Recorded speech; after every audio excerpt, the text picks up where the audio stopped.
Welcome to the San Jose Hockey Now podcast. I'm Sheng, editor-in-chief of San Jose Hockey Now. You can also find my work at MEC Sharks and on Twitter at Sheng_Peng. And I'm Keegan. You can find me on Twitter at halfwall_hockey, at my website half-wallhockey.com, or at San Jose Hockey Now. This week, it's a re-record. Yes, it's a re-record. It's actually a much more jam-packed episode than we originally intended. We had recorded actually discussions about the Sharks trading for Cody Ceci, but the trade hadn't happened yet. And also, too, we have a great conversation with the star of the episode, Marco Sturm. Marco Sturm jumps on the show, the Sharks legend, Marco Sturm. He talks about two big reasons why we had Marco on. He, like Macklin, Celebrini, and Will Smith, was a teenager joining the Sharks in 1997-98, along with Patrick Marleau. So there's kind of similarities there. So we asked Marco about kind of entering the NHL as a teenager and having a teenage compadre on your side too. The second big reason why we talked to Marco is, of course, Marco was interviewed for the Sharks head coaching job this past summer. And so he told us some interesting things about that whole process and whatnot. So make sure to listen, wait for that Marco Sturm interview. It's great stuff. He's candid. He's funny. It's a good interview. Yep. Gives you a little bit of walk down Sharks memory lane and some good times and some bad times for Sharks hockey. And then, all about his experience being interviewed for the head coaching job. So love that interview. You guys should stick around for it. It feels like deja vu. You've already mentioned it, but last week we recorded a podcast that is now going to be lost to the annals of my computer. Talking about the bootleg edition of the it's the secret special holiday edition of the San Jose Hockey Now. So that'll never be released. But we talked about. Okay, well, first, this episode is going to have two main topics. We're going to talk about Cody Ceci and that trade, and then also a little bit about Askarov and the Sharks' goaltending situation. But talking about Cody Ceci, I think the interesting thing is we talked about what it would take to accept the trade for Cody Ceci on our unreleased podcast. And you asked me, would you do Cody Ceci and a second-round pick? And I said yes. And you're like, would you do Cody Ceci and a third-round pick? And I said no, because what it would did block... I say, though? I said no because it would block the young guys coming up, and I don't think it's worth it for a third. Turns out if you just trade the young guy away, doesn't matter, That works, right? And I remember I said that a third sounded fine to me. So yeah, no, it's right. Yeah, we were right on. It's just I did not see the trading Ty Emberson bit, which is how the trade ended up being a 2025 third round pick. And Cody Ceci for Ty Emberson, which is interesting. I guess it all comes back to what we thought it had to do with the offer sheets, but it turns out they didn't even match the offer sheets for Broberg or Holloway. Yeah. But the Oilers are still in cap trouble in the sense that they have to re-sign Draisaitl. Evander Kane might be on LTIR to start the season, but he may not be on LTIR the whole season. Yep. And so they're going to be in some kind of cap trouble. Also, Evan Bouchard. Evan Bouchard's going to need a new contract after this season, too. And so they have a lot that they've got to work with. And I guess in theory, they may have found their replacements for Holloway and Broberg and Pokozin from Vancouver and maybe Emerson from the Sharks. Yeah. And that's the bit that's really going to stick with me, I think. Is the Ty Emberson bit. And we've had many discussions about Ty Emberson since he got claimed by the Sharks last fall. It's kind of been heralded as like a little secret win for Mike Grier last year, right? Like Ty Emberson made himself into the lineup, and when he was healthy, he was a regular in the lineup. Played well, it seemed like. I think up and down is a good way to put it. There were certainly times when we looked at him. A rookie. Yeah, we looked at him and we were like, his puck moving maybe isn't so good. His offensive skills maybe not so good, but he did have great skating and a good defensive stick. And good stick, yeah. I really liked that about him. It seemed like he didn't seem like behind the play defensively would so many Sharks defenders look like they were last year. So, where do we start? How do you want to start this? Talking about this trade. Well, I guess I'll start with sort of my big picture viewpoint, and then see what you think, and then talk about your big picture too. My big picture thing about this is, of course, it would have been nice to get a second round pick. A lot of people are saying that, but I think there was an assumption, erroneous one, that Cody Ceci started as a negative asset. He didn't. He was a player that for Edmonton last year, a good Edmonton team, that he was their fourth most used defenseman, their most used penalty killer. He is a good player. Yes. And I know a lot of charts, etc. Cody Ceci has been not an analytics darling for the entirety of his career, pretty much, but most GMs don't concern themselves with that. I think he is considered a good player, not a great Yep. player, but a good player. So it didn't start off as a negative asset. Now, I think the other part of it, the main part of it to me though, is that it's not trading codes. Like I think Cody Ceci is without doubt a better player than Ty Emberson right now. To me, Agreed. there's no doubt in my mind. I know that again, people charts. I hate that. The I rest almost of the put out league a. doesn't- yeah. Rest of I the almost league put is out not a looking tweet. at it. I almost put out a tweet like because somebody did that. They just put out the two charts and were like, "Look, this is a steal." And I was like, "No, it's not. Cody Ceci's a better hockey player than Ty Emberson right now. Like he is. There's no. He's had a 10-year career in the NHL. He's a better defender. So that's not what I'm mad about. I guess. Yeah, even if CC it shouldn't be ideally fourth most top four defenseman. Nonetheless, he was a top four defenseman for a Stanley Cup contender. That's as much of a contender as possible. They're right in the final, right? Yep. And also the previous year too, conference finals. So very much so being a top four guy for that caliber of team compared to Ty Emberson. Ty Emberson kind of floated up and down. He was a little bit top pairing with Mario Ferraro, but he also jumped around the lineup too. Young guy, made some mistakes too. So overall, he averaged 18 minutes a night, which is not, I don't think that's in the top four on the Sharks. And so anyway, being whatever role Emerson has on the very worst team in the league, you cannot even compare that to CC with a top four role on one of the best teams in the league. So that's another part of it too. So there's really no comparison about the players right now in my mind. For sure. I think the big question is how good is Ty Emerson in the future? So that's what you may have lost here.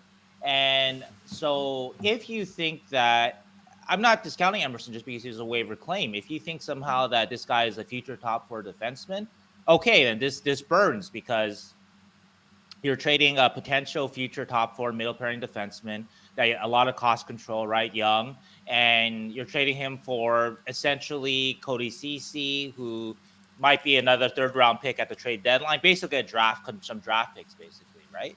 Sure. And so, if you think that highly of Emberson, then this deal was problematic. If you think of Emberson like I do, though, as yeah, he was pretty good last year, but he ends up probably as a decent bottom pairing defenseman if everything works out. That's how I see him. That's how I will say that I think a lot of league sees him as too. I'm not saying everybody. He can prove us wrong. But if you see him as that's his ceiling, then I don't get the problem with this trade. Because you basically you traded somebody that's decent but not special. You didn't trade Mukumadulin, you didn't trade Dickinson. Those guys have a chance to be special, right? For basically a couple draft picks, maybe the third round pick and whatever CC becomes. And that's not a problematic trade to me at all, even though everyone loves the lure of the potential, the young guy, all that stuff, right? But it really just depends on what you think of Emberson. That's how I see this trade. What you think of Emberson. And now, granted, San Jose has not always evaluated defensemen perfectly, especially recently, right? Jake Middleton, of course, being the prime recent example. So if they're wrong about Emberson, if they traded a top four defenseman away for a couple of picks, then not a good trade. I agree. If Emberson becomes Jake Middleton, good. But I'm betting against that. Yeah. But the interesting thing is, what are the Oilers betting? I think they're betting for that. Because, they didn't match Broberg. They have three top four defensemen quality, right? Ekholm, Nurse, Bouchard. And then they have, 4 or 5 journeyman guys. They've got, Kulak, not journeyman, but third pairing or below. They've got, Kulak, Brown, Stetcher, and Emberson. So, and And it seems like everybody thought that it was going to be that they did this deal because they had to do it to match for Broberg, so they could put Broberg in the That's top what I four. thought at first, right? But no, they didn't do it for that. Mm-hmm. They did it to get Ty Emberson and to get obviously some cap relief. We don't know if it was for Ty Emberson. Like, we'll see. We'll see at training camp what their defense looks like. Maybe they'll be active on the waiver wire. Maybe they're going to sign a PTO. So maybe. Right. I don't know. They might like Emberson there a are lot, some. but, yeah, and there are some. Like Edmonton's coach obviously coached Emberson in the AHL, so they know him. Emerson won the Eastern Conference AHL, I think, best defensive defenseman, right, in 2022-23. So he knows him, and yeah, I don't know. There's just this gaping hole on the right side behind Bouchard for Edmonton that I think they're thinking Emberson's going to kind of walk into and be their like stopgap, at least stopgap that's cheaper than Ceci, and that hurts me because like I don't know it seems like it kind of is an unforced error. Like it's like, yes, Ceci is maybe he's a better defenseman than probably every defenseman on the Sharks. Maybe you could argue Wallman or Ferraro is an equal right. He's in that defenseman. group, maybe, right? Yeah, they're all kind of second pairing guys. At very, very best. Maybe third, but second at very, very best. Sure. Exactly. Like they're is like a decent third pairing or second pairing guy. And obviously the Sharks defense is bad, but I think there's a couple of things that I've read. It's like some people are saying, oh, well, then we can get another draft pick for Ceci. And maybe, but we also can't retain on Ceci. So we have to send him at his full value of $3 million, which but awful. It's not prohibitive. But then then if Ceci is worth money, maybe later on, I don't know. I feel like Edmonton could have then sold him themselves or what have you, instead of having to give up a third round pick. Unless they're really into Ty Emberson, is all. Well, like I said, they still need cap room in the future, right? And they so maybe they are like. I'm not saying they're not into Ty Emberson. I'm just saying that I don't. Unless Edmonton shows something different, I don't know if this trade was for Ty Emberson. They was like, okay, we kind of like this guy too, and he's cheap, so throw him in, and he has some potential. So it can be kind of in the middle. I'm not saying that Ty Emberson was just a throwaway or throw-in either. I don't think so. I don't know if he was like the centerpiece of the deal too. The centerpiece of the deal is just making cap space, because if they're not going to use it on Broberg or Holloway, they'll still need it in the very, very near future. My second bit is like, yes, we could maybe trade him. Maybe we'll get another third round pick for him. Maybe we won't if he sucks, right? Sure. Like if he's bad, then he just turns into another long list of UFAs like Barabanov and Hoffman, and not, again, different players, different situations, but that we can't sell because we can't retain on him. Okay. Sure. Possible. And people like another thing, if you think that he's good in the room, he's only going to be in the room for 6 months before he's either traded or he walks. So maybe that's helpful. Maybe it's not. My third thing is people keep saying like, oh, well, he was really awful paired to Darnell Nurse. And like, you know, when he was away from Darnell Nurse, he was better. And I was like, Darnell Nurse is a better defender than everybody on the Sharks by like a mile. So that he was bad next to a guy that's better than everybody the Sharks have. Like, he's going to be bad here. Like, maybe he'll be good. Maybe he'll be fine. And he seems like a great guy, but I think he's not going to be like, I don't know. Maybe he'll take the reins and be a 40-point defenseman. Or maybe he just is a 15-point defenseman who's a negative 30 at the end of the year. And it's like, why did we do this for a third-round pick? Right. This is all assuming that if Ty Emberson works out and he becomes what I think Edmonton is kind of betting that he could be. What do you think Ty Emberson can be? Do you think he can be a middle pairing guy? I think so. I think if he had the right coach, the right situation and partner, I think he could. But it won't be like, I don't know. I think it would be more he's better on the third pair, but he can play in the second pair. Okay. And, you know, maybe a third-round pick is worth it, but maybe it wasn't at this point. I think that was just a little bit of we are really bad on the right side, and Greer knows that and tried to upgrade it, but I think he didn't. I don't know. I just wouldn't have given up Emberson for it. That would have been my whole thing. Okay. I wouldn't be mad about this. If it was just Cody Ceci in a third, I'd be like, all right, it's fine. Yeah. Or even Cody Ceci in a fourth. I'd be like, okay, he's free. He's going to be maybe sellable. I just don't. And again, maybe Emberson busts out and he's waived or injured the whole year and nothing matters. But I'm a little upset because I think there's a lot of leaps the logic of what this whole trade is, and in both directions, right? Like we're all leaping to say, or I'm leaping to say Emberson's going to be better, and people are leaping to say Ceci's going to be fine on the Sharks, and it's like history tells us these players that are like decent in some roles or bad on other teams, they could be bad in the Sharks too. Oh, sure, and that I do agree with. For me, Granlund again, being the exception, obviously, but yeah, well, yeah, he was better than that. I don't know if I like love the trade. I'm fine with it. I'm not upset with it because to me the crux of it is I'm not convinced of Emberson's ceiling. sure. That's mainly what it is. And CC is a better player right now. I don't know if the Sharks will get anything for him. You're right. The band of what they can get can be maybe a third round, maybe even the second round, or as high as that. But it can be nothing. There could be no interest in him if he is exceedingly bad with the Sharks, and that is very, very possible. Sure. The Sharks have a way of making defensemen look real bad, and that includes Mario Ferraro, who I constantly defend. Yeah. So I don't think CC is the guy who's necessarily going to rise above that and be Erik Karlsson. Like, I'm not saying like he's got to be Erik Karlsson, but in terms of sense of a guy that can rise above what's going on around him, I don't think CC is that. But can CC be passable? Is CC better than Emberson? I think he is on both counts. And so there's also a chance that he's not great, but a team still sees his value because he does have a track record on very good teams with Edmonton. Especially Edmonton successfully. I know Pittsburgh, Toronto, they were short stops, but so he does have a track record on being a helpful player on very, very good teams. So that's going to help him no matter what happens with the Sharks too. But yeah, I do agree it's not a given these other elements. But to me, a lot of unknowns. Again, a lot of unknowns. But the main thing is just that you take the gamble that Emberson is not going to, you're not missing out on a huge amount if you trade Emberson off. And that's what I'm kind of gambling on myself. That's my fill of Emberson. That's what Greer is gambling as well. That's what Greer is gambling on. That's what people I talk to. Some people look, I have talked to, if it means anything, like I've talked with a couple of scouts, coaches, right? Have seen a lot of both players, of Emberson and Ceci, and the way it was put to me very simply is that CC is an NHL defenseman right now. Emerson is not. Yeah. Emerson played 30 games in NHL last year, but that was for the very worst team in the league. On a deeper team, Emerson got waived, right? The Rangers.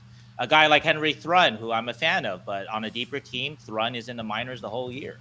So it's not the sort of badge of honor or whatever that people may think it is that Emberson played 30 games and he was the Sharks' top pairing defenseman for a little bit. That isn't really not the badge of honor that you might think it is.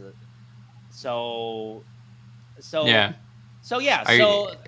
means anyway, that's the crux of it to me. That like if we're wrong, if I'm wrong about Emberson, I'll be happy. He's a good guy. I hope he does well. I wanted to see more from him. I did see some promise. I'm not saying that I didn't see any promise or that I was done with him. I did see some promise, and I saw some chance that he might prove me wrong in the long term, and maybe he will yet.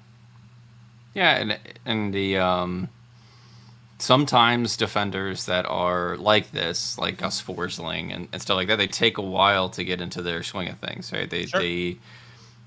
Forsling was waived when he was 24 and is now a arguably top or middle pair defenseman on the Stanley Cup winner and one of their most important pieces. I'm not saying Ty Emberson is Gus Forsling, but I'm saying these guys, similar size, great skating, great defender, specifically on good stick and all that, take a while. And I don't know. I just worry is all that like maybe. It seems strange to me that the Oilers did this and then didn't match Broberg. That's like I really thought it was to match Broberg after and then have Emberson as like a third pair or whatever. It's like I guess this is it.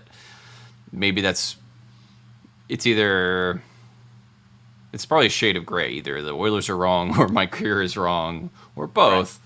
But it's not going to be settled for a little while at least. And who knows? Again, Emberson also, there were certain times we watched him, we were both like, oh, he makes really dumb decisions with the puck sometimes. Consistency, right? Yeah, he was inconsistent, for sure. He's young. So that's what I mean by when I say he's not an angel Yeah. defenseman yet. I'm not saying he won't be. Yeah. And he might well be this fall on a better team, too. He's going to be in a better situation, so that will help him Yeah. out. He could play He's next to not gonna Darnell be- Nurse. He's not going to be as worried about if he Yeah. makes a mistake with a puck. They might be able to get back that goal that he gives up, unlike in San Jose. So who knows? Yeah. He may indeed blossom. Again, I'm not ruling him out because he's a waiver, whatever, right? All that kind of stuff, right? I don't do that. That's what I watched last year was again a guy that I thought, okay, maybe he ends up as a good bottom pairing guy, which is a big win for the Sharks acquisition cost for him, of course, and that's good to have. But is he like sort of the potential untouchable or whatever? Like again, I don't even put him in the class of Thrun. I think Thrun has a kind of a bundle of tools that I think are going to coalesce and make him a better defenseman than Emberson in the end.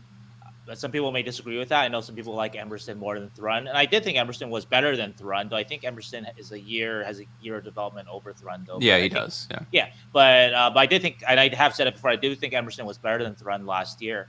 But anyway, so the jury is out. It's out. But I think that it's not anything to. May not be. Yeah, it may not be, is what I'm saying. That I think it's very likelihood that it's you're right. That's nothing to worry about. Like the highest likelihood is that it's a nothing trade. I think that is fair. That is most likely.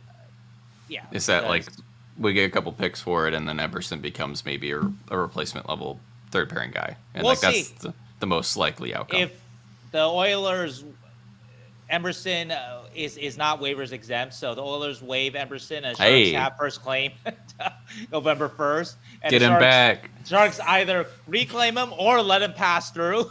That'd be weird. That will be telling, right? So yeah.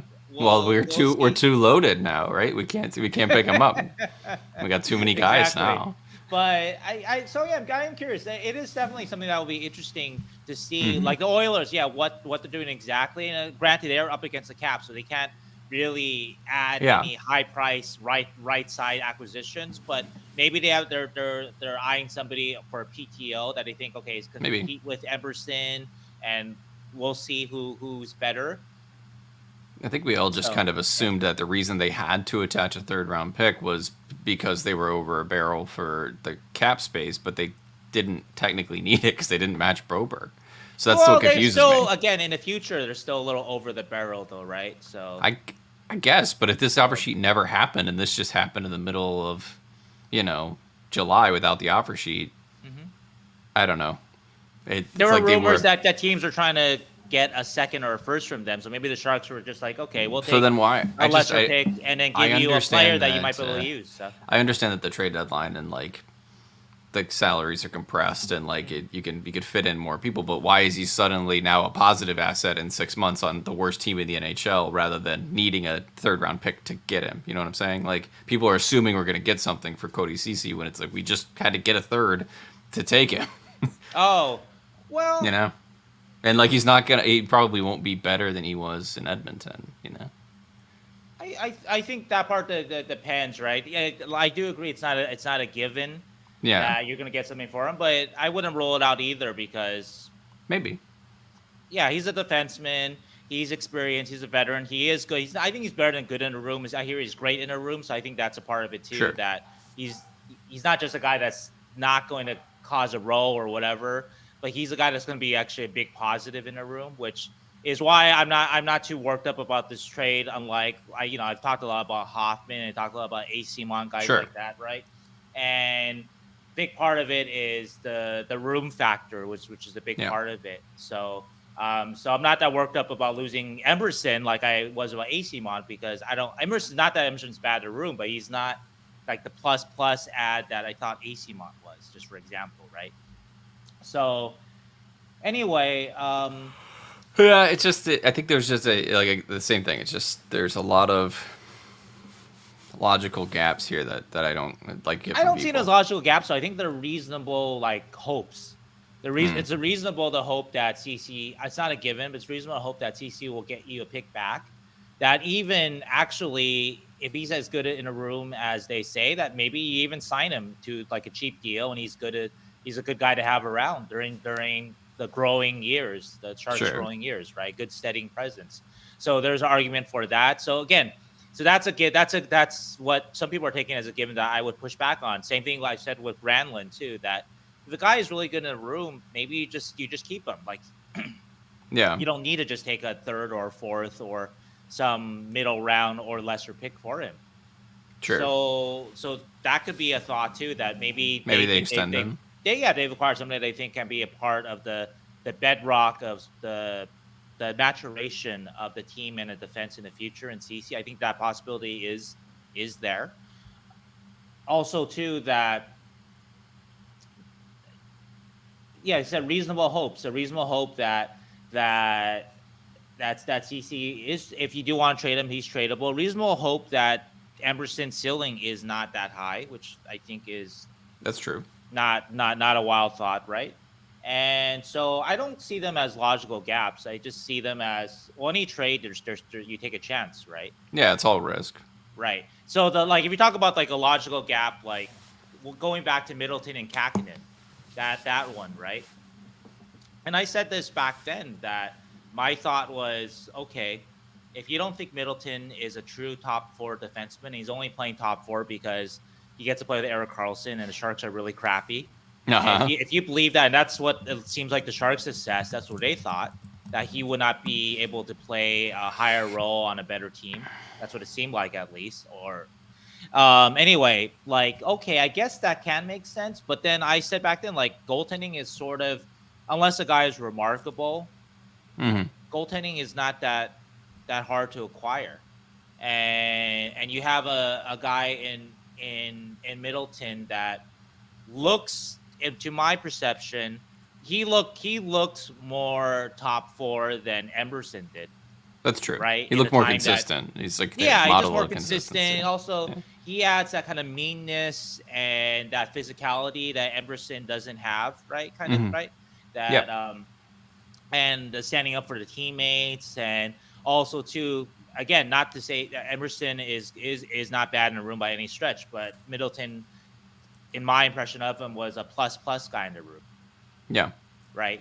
And so those are a few more elements that Middleton added. So I had a few more questions kind of about that trade, right? But then I thought, well, if the Sharks are right and Middleton isn't anything special, then okay, whatever. Then who cares? You're taking a swing on a goalie that you like. And both have seemed to be proven to be wrong. Kakinen has not been able to capitalize on sort of his talent, right, and become a starter. And Middleton looks like a decent-ish top four guy on at least an average team in Minnesota. So anyway, so the reasonable hopes there, it didn't make that one didn't quite make quite as much sense, right? Because if you trade a guy like Middleton for a Kakinen, well, then you better be fairly sure that Kakinen's going to be a guy, and he wasn't. In this case, though, I'm not seeing I don't love this trade, but I don't see the consternation that people have with it, unless, again, you think Emberson is special, which you think special is not the right word. Well, to me, special is if you are. I don't think he's if you are a top four defenseman in NHL. That's what I mean. I don't mean special like he is Evan Bouchard. I just mean on a good team, can he play? We always use top four or bottom pairing. I think he's a bottom four defenseman, meaning that I think he can move around both sides. That's kind of generous, though. I mean, the value we've seen on the Sharks, so many bottom pairing guys. We have not seen a lot of true top four guys. So if he is a top four guy on a good team, then you have lost something, I think, special. So maybe special conjures up too many wrong impressions. So I don't mean special important. Hale McCarr and important, fine. So if you think that Ty Emberson can be an important defenseman on a good team, a top four defenseman specifically, then they may have lost something. I think I think can be is kind of the word there, right? Because like there's Right. it's a possibility either way. It's just the likelihood of that possibility. Well, just agrees, right? You might think there's like a 20% chance, a 15% chance of it happening. I think it might be like 5 or less. And so that's I guess that's the degrees we're talking about. Yeah. And so so my bet is probably not, and it's worth taking a third and a better player right now in Cody Ceci. Yeah. It's interesting to me that the Oilers did it this way though. That's all that like I think I don't know. With the coach connection, with the open hole on that side, there's a real chance that like he slots in just fine and like steadies it, and he's exactly what they needed on that side. So sure, that's fair. And maybe, yeah. So we'll see. Like, it's obviously this is all conjecture, and he could be waived in October. And then right. So I just there's an interesting chance that he falls into a good situation, and that would be good for him. It's just it would make me a little upset because we got him for free, and then it's no, that's fair. Yeah, that's fair. So yeah, he felt like found money, and then you kind of can give it up. Same with Mikey Asimov, right? Like you found like a guy that you're like, oh, he on a third line, or in your fourth line looks pretty good, and then you just give him away for a fifth or fourth, whatever. Right, a fourth, yeah, or well, equivalent of a fourth, the Mestikov that turned into Mestikov fourth. So but so I think we do agree though that the bait in the trade is Ty Emberson, or that's the thing that will kind of make or break the trade. For sure. So, It's just going to be how he develops. But I also think it's dumb when people are like, oh, he's already a better player than Ceci. He's not. He's definitely not. No, Ceci's a good top 4 defender. That's well, I don't know if he's good top. That's the thing. Like I think Ceci is passable. I think that he's a passable second ideally would have liked a better middle pairing defenseman than Ceci, but the cap as it you can't spend $6 million. It's not like there's a cap for a reason. You have to make some sacrifices somewhere. And so the Oilers obviously top heavy at forward with McDavid and Draisaitl. So there's some sacrifices on defense. That's what happens. Some sacrifices at goalie, right? And they still made it to the final. So that's just the way of the cap. So I don't know if CC is a good top. If he was a good top 4 defenseman, then the Sharks would just trade like easily. And the Oilers wouldn't need to attach a pick to get rid of CC.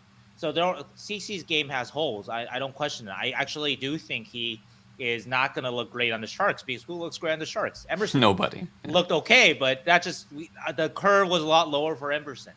Yes. But CC, I think CC, there's a chance he'll look okay enough, though, that he'll be tradable or keepable, depending on what the Sharks want. The Sharks should be better, too. They should provide more support. The guys that they added on a lot of the forwards they've added on are responsible players, and so I think that's a big help. They are offensive leaning like a lot of the guys they had last year. So there's but I agree with you on a lot of points. Like, it's not a given that the Sharks are going to get a pick back for CC. Yes. But it's just a reasonable hope that they will, or again, like I said, they might just extend him, or that he walks, and then it's just a third round pick. It's fine too. Yeah. So. And again, it's all it I think the interesting bit is like Greer is finding value though, because like Emberson was created value by a waiver claim, so we found a third and a decent defender for that. It's fine. Yeah, I think another way to look at it too is I think that Greer's balancing a lot of things in this trade, and so that's why I don't think I don't see any logical gaps with it. He does want to make not in the trade. I want to make sure that I didn't see logical gaps in the trade for both sides. I meant in the fans' perceptions of the outcomes of the trade. Oh, okay. Oh, sure. Okay, fair. But in terms of just he wants to make the team better and more competitive for Macklin, for Will, for Eklund, right? All those guys, right? So I think this trade accomplishes that. He wants good guys in the room, like great guys in the room, not just like okay guys. And CC sounds like he's that guy too. The Sharks are still rebuilding, so the possibility of a pick and the actual pick received, the 2025 third from Edmonton, and a possible pick from CC too.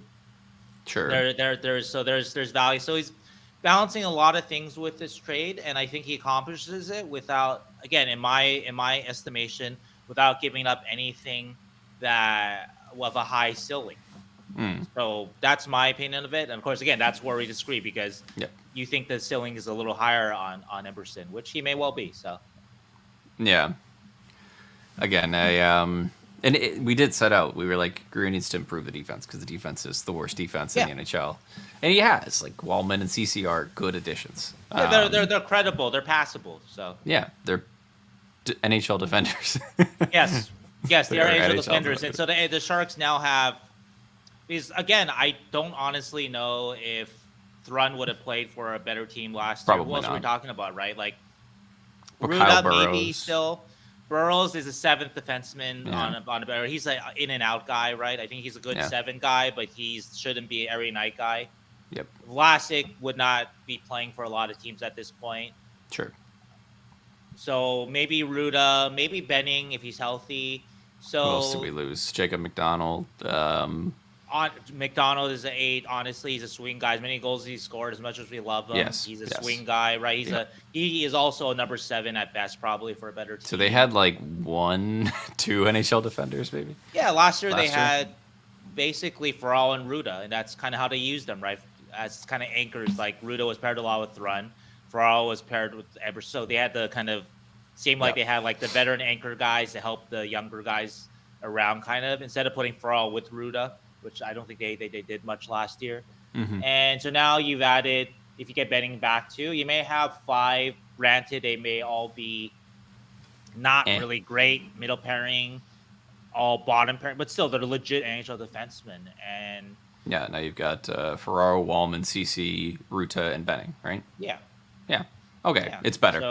So you're getting there, right? And with better forwards too, the Sharks will definitely have better two-way forwards this year down the line. That will be for sure. Even with Celebrini as a rookie that plays a good two-way game, but Gaudreau, Delandria, Grunch, all those guys. So it looks like it shouldn't be embarrassing. The Sharks may not clear 60 points this year, but they shouldn't get shit kicked as much as they were last year. So it'll be better. I think that's a hopefully a given. That it will be better. Wenberg's a better to center. Wenberg too. Yeah, Wenberg is good defensively, smart defensively, and so I think that this trade actually accomplishes a lot of things, and it only sucks if Ty Emberson turns out to be a middle pairing, the next Jake Middleton. Yep, the next Middleton or for Forsling or something. And I think Forsling. Well, I'm not even say Forsling. That's like wild. So if he becomes Middleton, I think nobody expected Forsling to be Forsling. Well, exactly. Yeah, that's why I don't even mention it. Middleton is a realistic kind of decent, like a decent middle pairing guy on an average-ish team. Yep. With a lot of intangibles, which Jake does bring. Yep. Yeah, if Ty ends up there, then this trade kind of sucks. Then I agree. Even that he doesn't have to be Forsling for the trade to suck. If he is even Middleton, then this trade kind of sucks. But yeah, that's why you have scouts, and you trust your scouts, and they tell you, like, I don't know, I don't think this guy's going to be. We liked him. We recommended you pick him up on waivers, but they don't like him that much. So yeah, and you created value. You did. Right. There's no question about that part of it. So I still, I was hesitant to put out any kind of like negative tweets because I don't want people to think that I don't like a lot of Greer's moves. You're a Ty Emberson lover, though. You've been on to Emberson ever since they claimed him, and then I watched a few games, and I was like, oh damn, this kid's actually good, and they thought so too. Actually, a lot of, but it's just he's inconsistent, and anyway. But I don't want people to think that I don't like a lot of Greer's moves because I really do. I think he's done a great job at a lot of different things. Some of them I just don't think is as good as others. Like I didn't. All right. Well, I'm gonna go back to your tweet though. So after our discussion, you said you don't see the point of the trade. So I see. I guess I don't know. I'm still having trouble. I mean, I see points of the trade. I guess I don't see. I don't think it does as much for the Sharks as I would hope that. Like people, I don't know. I don't think it does as much for the Sharks as it could have. I guess, if Ty Emberson hits. Okay, that's it. But I see a point, I guess. So I walk that back. You don't see the point. You see a point. I don't see a. I see a point or multiple points. I don't see the point. And the point is, like, we are super weak on the right side, and most of defense, but specifically on the right, and we have nobody under the age of, like, 25 that's really stepping onto that side either. So, yeah, we got to keep working at it, because we have Jack Thompson. Jack Thompson is next up down. We have Jack Thompson, Gannon LaRock, Matisse Havlid. We got Colton Roberts and Nate Miskey, but all these guys are multiple years away if they ever make it. So, and Jack Thompson, maybe he comes in and can take some he's the minutes, one guy, minutes this year. But, I looked at Jack Thompson's game with the Barracuda and when he was in San Jose briefly, and I looked at Emberson's game, and they're not the same age, but similar age, and I was like, okay, one is better than the other, in my opinion. You know, so. But that's why they didn't do the deal for Jack Thompson. They did it for Ty Emberson. That's a fair point. Yeah, I wonder if a guy like Thompson could have been offered up or in consideration. So yeah, or Benning. I mean, Benning's played for Edmonton in the past, so I do wonder. I think they're betting on a little bit of upside, and also that's a fair point. Cheap. Yeah, Benning would have been interesting too, but also Benning's injury history too. So who knows where that's at? So maybe that was a question mark for Edmonton too. He's a 2-year deal, so maybe they really only wanted 1 year of. And then as much flexibility as possible. Right. Because, like, Draisaitl's got to be re-signed this year. So, if they're going to re-sign Draisaitl. Or he's coming to San Jose. This is the way. He's coming to San Jose. Also, too, I actually think Benning has I actually do wonder.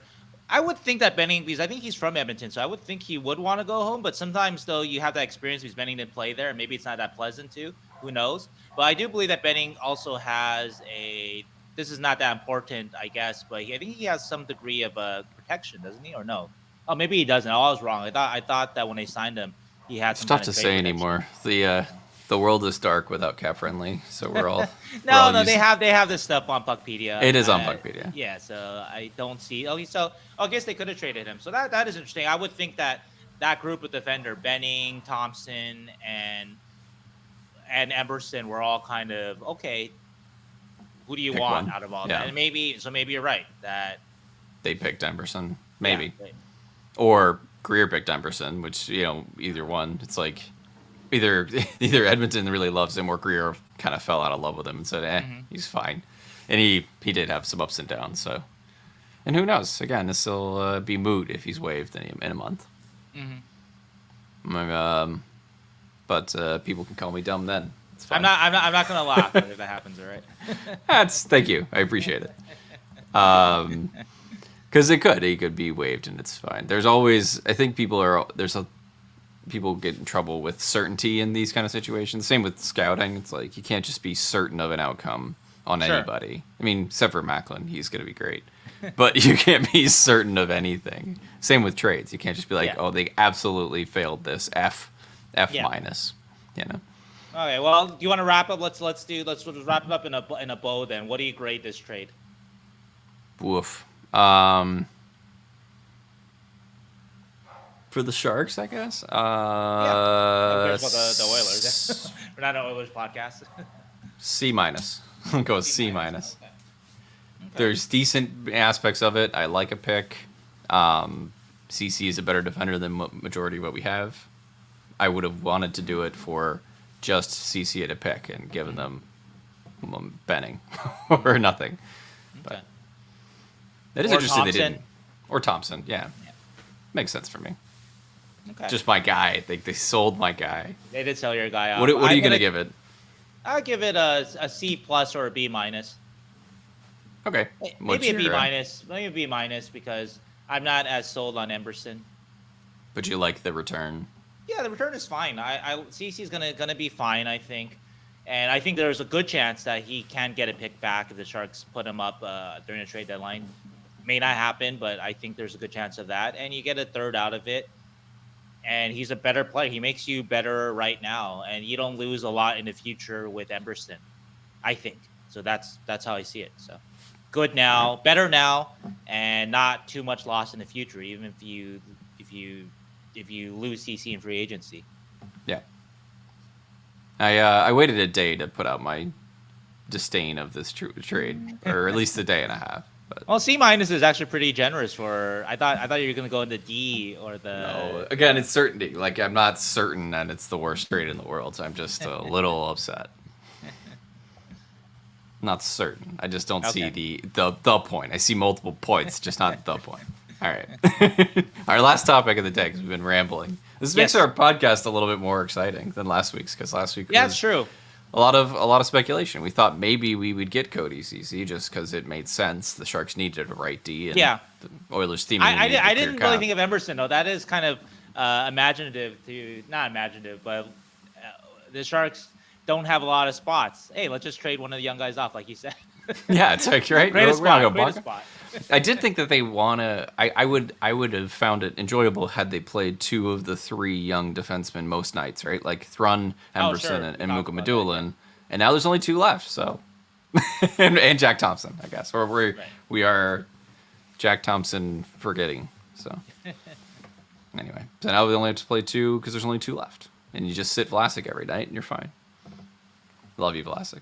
Boston's gonna get in the lineup. I know.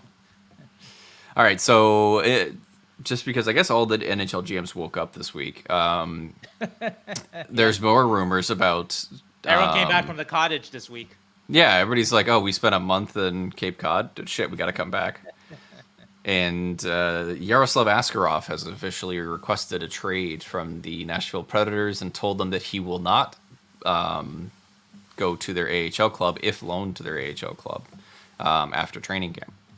It is important to note, though, that Askarov doesn't really have a lot of leverage here, and Barry Trotz said he's coming. Yeah, I know. It's my favorite. Barry Trotz took like a big bucket of cold water and just threw it on He released a everybody's. statement, yeah. He was like, "Fuck all you guys!" Like, he's like, "All you guys are doing little rumors and little trade things," and he's just like, "Bucket of cold water." It's not. None of that's gonna happen. So he wants to trade. Dan Milstein, his agent, had no comment, and then Barry Trotz said, "Well, he's just gonna come to training camp. Like, we'll expect him there." Yeah. Which means either one of two things: they really do expect him to be there, or they're just gonna trade him before then anyway. Right. They'll just It could just be smoke. posturing on their Yeah. part, but they don't have to trade him, though. That's worth noting, Mm-hmm. though. There's no contract thing. If he wants to sit the whole time and just hurt himself, and also hurt his trade value too. Obviously, he Sure. can do that too, but. Yeah, I think there's a lot of ways to look at it, but I put out a story yesterday that kind of encapsulates what I think of all this. I think on the surface it looks obvious that the Sharks and Predators are great trade partners.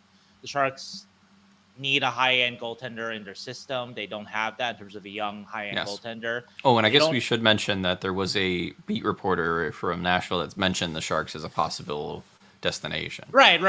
Michael Gallagher, I think right now he's with a site called Lower Broad Hockey, I believe it is.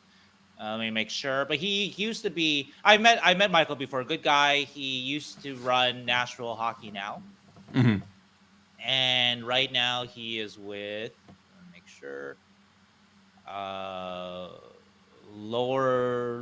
Lower Broad Hockey. I would say with Michael's tweet though that this is yet the wording is careful here, right? A couple teams I've been told to keep an eye on, so it doesn't state that the Sharks are interested. I don't know if I would jump just because of that necessarily the Sharks are in on this, but it does make a lot of sense though, and so. Yes. Anyway, so the three things I wonder, and I've received more insight about one of the three things that I wrote about. But one, I wonder how much Nabokov likes Askarov, because that's a big part of it. At the beginning, Nabokov is the director of goaltending for the Sharks. Most GMs, coaches, when it comes to goaltending, they don't make the decisions themselves. They defer to their guy, whoever their guy is in the organization. With the Sharks, it's Nabokov. So Yes. I wonder how much Nabokov likes him. And Nabokov obviously has a lot of ties to Russian hockey and whatnot. So he's gonna have a lot of insight into Askarov that we don't have. Number two, I think this is a big question. And the more I check on this is a really big question. And about Askarov's maturity. Yes. I don't think there's really any question about his ability, his physical talent. But I wrote in the story, and I talked with more people since that story came out, and the same thing comes back that, yeah, he's very talented, but the quote in the story that I got a month ago is loose cannon. Yes. And yes, he's young, so maybe he will learn to channel it, or maybe he won't. And so if you're the Sharks and you make that gamble of whatever you need to trade for a guy of this caliber, that there's still a risk there, though. I think that talking about leaps that people are making online, that Askarov is going to be a top 10 goalie in the future for sure, et cetera, I think is underselling the mental part of the game.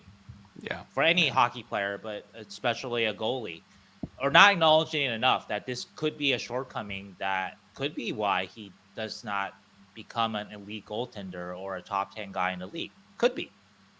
And it's come back enough that I've heard from enough people. I think, let's see, at least I think 4 people I've heard basically the same thing. Great talent, hothead.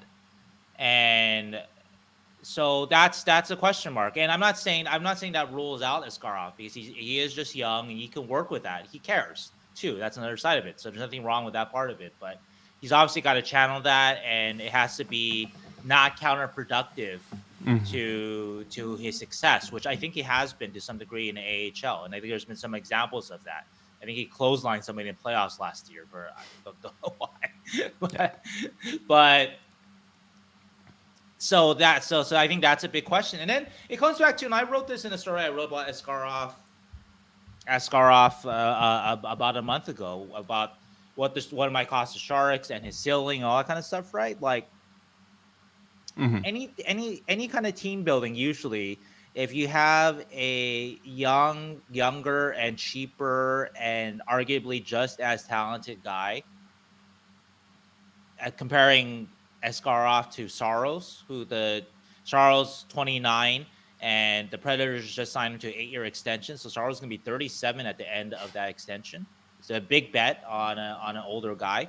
Oftentimes, if the talent is about the same, right, you always go younger and cheaper, especially in the salary cap world too.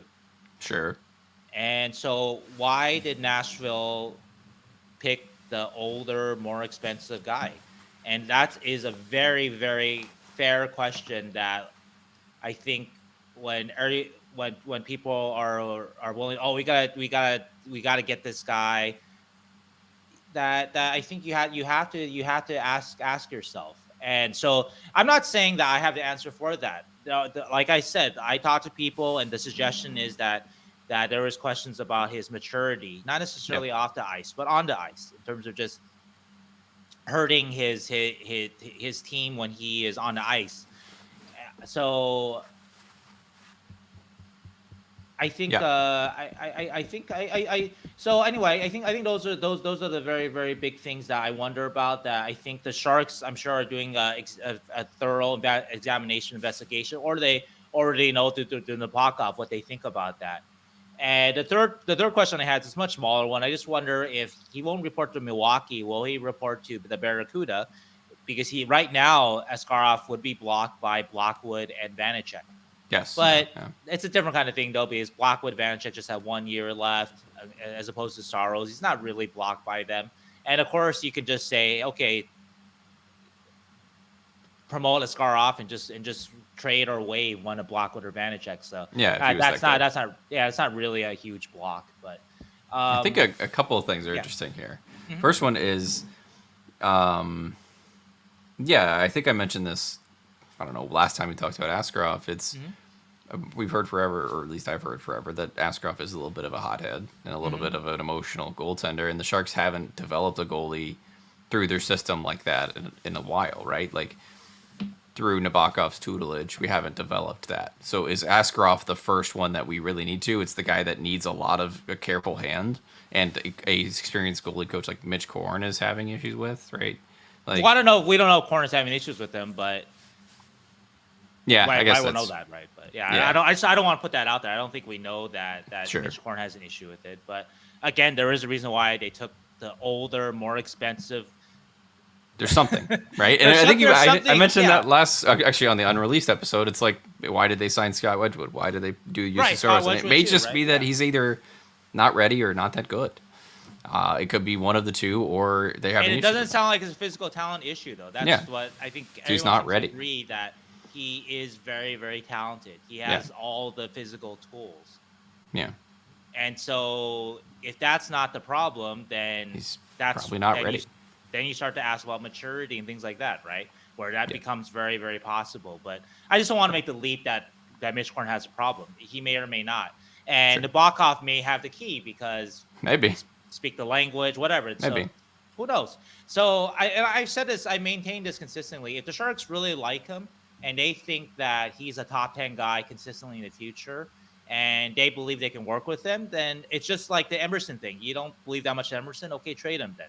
If you Yeah. believe in Askarov, then trade for him at the cost. But I guess now yeah. knowing what you've had back from people Mhm. talk about him, would you then trade a guy like Musty for him, or is it back to like this is too much risk? To me, it just depends on. I think the Sharks have more internal knowledge, and I know it's a kind of a cop out answer, but I don't know Askarov, and so I don't mind taking a guy who's super competitive as long as you feel like you can work with him. Sure. I don't know if I don't know if the Sharks can or not, but the Sharks think they can, and if Nabokov is confident, yeah. If Nabokov goes into a room and tells Greer, "You got to trade for this guy," and the cost, even to me, Musty is the height of the cost to me in terms of the centerpiece, and of course, I'd rather trade the Vegas first round pick. Okay. But if that's the height of it, and Nabokov really likes him, then what are you doing if you're not trusting your guy, your goalie guy, right? Yeah, You clearly yeah. need a goaltender in your system, young goalie in your system. You need a solution for the next decade, unless you think that, or next 5 years, unless you think Blackwood or Vanchek are going to cut it. And so Yes. if your guy comes in a room and tells you, this is the guy, I like him. I know there's some questions. I know he clotheslined some guy. I know he's a little bit of a showboat or whatever, but I can work with him. I He did know clothesline. him, whatever. I know his family, whatever it is. I know his family. Trust me, I can work with this guy. Yeah. He's a special talent. He's a little bit of a hothead, but I can work with this. Then you trust him, and you make this. Then you make this trade. Like, we talk about values, right? Like, unless you think, like, I would not trade Celebrini or Smith for Askarov, obviously, because those guys are first line caliber talents. Maybe. Mhm. Hope. I wouldn't trade Dickinson because Dickinson, you hope he's top pairing, and so you have that hope. He's not as sure as Celebrini is, but there's that hope still with him, right? I even might not even trade Mukumadula, not because Mukumadula's more, I think, middle pairing, but you need Mukumadula now in your system. If Musty, I see Musty as a guy as maybe more second line. Is a top 10 goalie more valuable than a second line winger? In a lot of cases, yes. Not every case, but in a lot of cases, yes. Yeah. So that's how I see likelihood. it. Would you do Eklund, I guess, is a better question, because I've seen Eklund out there as well. Yeah, that's a tough one. I would not, but that's... I might not, just because Eklund is more here now, whereas Musty is still a hope. Yeah. Yes. And granted, that might be more valuable to Nashville. A hope guy like Musty that could be like a first line. I'm not capping Musty. I'm just saying that's how I see him. Mm-hmm. I don't know how the Sharks see him. Who knows? Musty can be a 90-point, 100-point scorer in the future for all I know. So, but you just kind of take bets. So if Musty all pans out, he's a more impressive physical package than Eklund. But I think I don't know. Maybe it's just a soft spot for Eklund because he's been here the longest. But I like Eklund's kind of defensive conscience, two-way game. I think that Eklund's going to be a winning player, even if he may not score as much as, say, a Musty does in the future. I'm not as convinced that Musty is a winning player. So I'm not criticizing Quinton. He's still too young. He may develop those traits, but Eklund just strikes me as somebody that is going to become a guy that's going to be a good player on a winning team. Now, that may not be with the Sharks. But here's an interesting one. I guess two things. Yes. Last week on the unreleased episode, we talked about like what you would give up, and then I think I landed on I would give up the Vegas pick, but I wouldn't do Musty. But what Right. would you do? Like Bstad and Edstrom? I think I would do something like that if they were interested in Bstad or Edstrom. I guess they could be maybe. The other thing is Nashville now, and I said last week too, I think they're going to go for like a swing with this pick. I think they're going to try and sell Askarov to a team that they can get a big piece for their possible Stanley Cup run for them. Sure. So if they can find it. And they might have an extra $4 million in cap space because of Ryan Johansson's contract termination happening today. Because he's on their retained salary transaction. So if he's actually, if they can actually get through, or if Philadelphia can get this mutual contract termination, not mutual, this contract termination thing done, Nashville suddenly has $4 million in cap space with their already $3 million. Right, and you mentioned the Cody Glass trade too, which seemed like a little bit of a salary dump too. So yeah, maybe. Yeah, I think they're trying to find a way to get some. No, they not. Obviously, this is just kind of like found money for them, but I think if they're going to try and do anything with Askarov, it's going to be a big swing. Somebody that makes sense. That they're going to need for their. That makes sense. Yeah, because when I looked at their cap situation a couple of days ago, it looked like they're actually pretty full. So I wondered, well, who could they really add? Because they have right now they have like $3 million of space. We're not counting the Johansson thing, but then they have 11 forwards, so they need to sign Tomasino and Parsonen, who are going to be pretty cheap, but still probably $1 million or so find each. space for them. And then they only have 6 defensemen now, and I think they signed Stastny, who it's probably figures as their 7th defenseman. So that basically fills up all your $3 million of space. But if you suddenly clear $4 million with Johansson, then maybe we're talking about something here where they could take a swing. I know that in the unreleased episode we talked about, well, maybe I'm not saying Ferraro is a big swing, but if you look at their team, the one element that does seem to be lacking or questionable is obviously they start off strong in defense with Yossi and Shea, but then 3, 4, 5, 6, maybe there is a little bit of a question mark with that. And so maybe a guy like Ferraro could be attractive to them, or maybe they're thinking higher, a bigger swing than a Ferraro.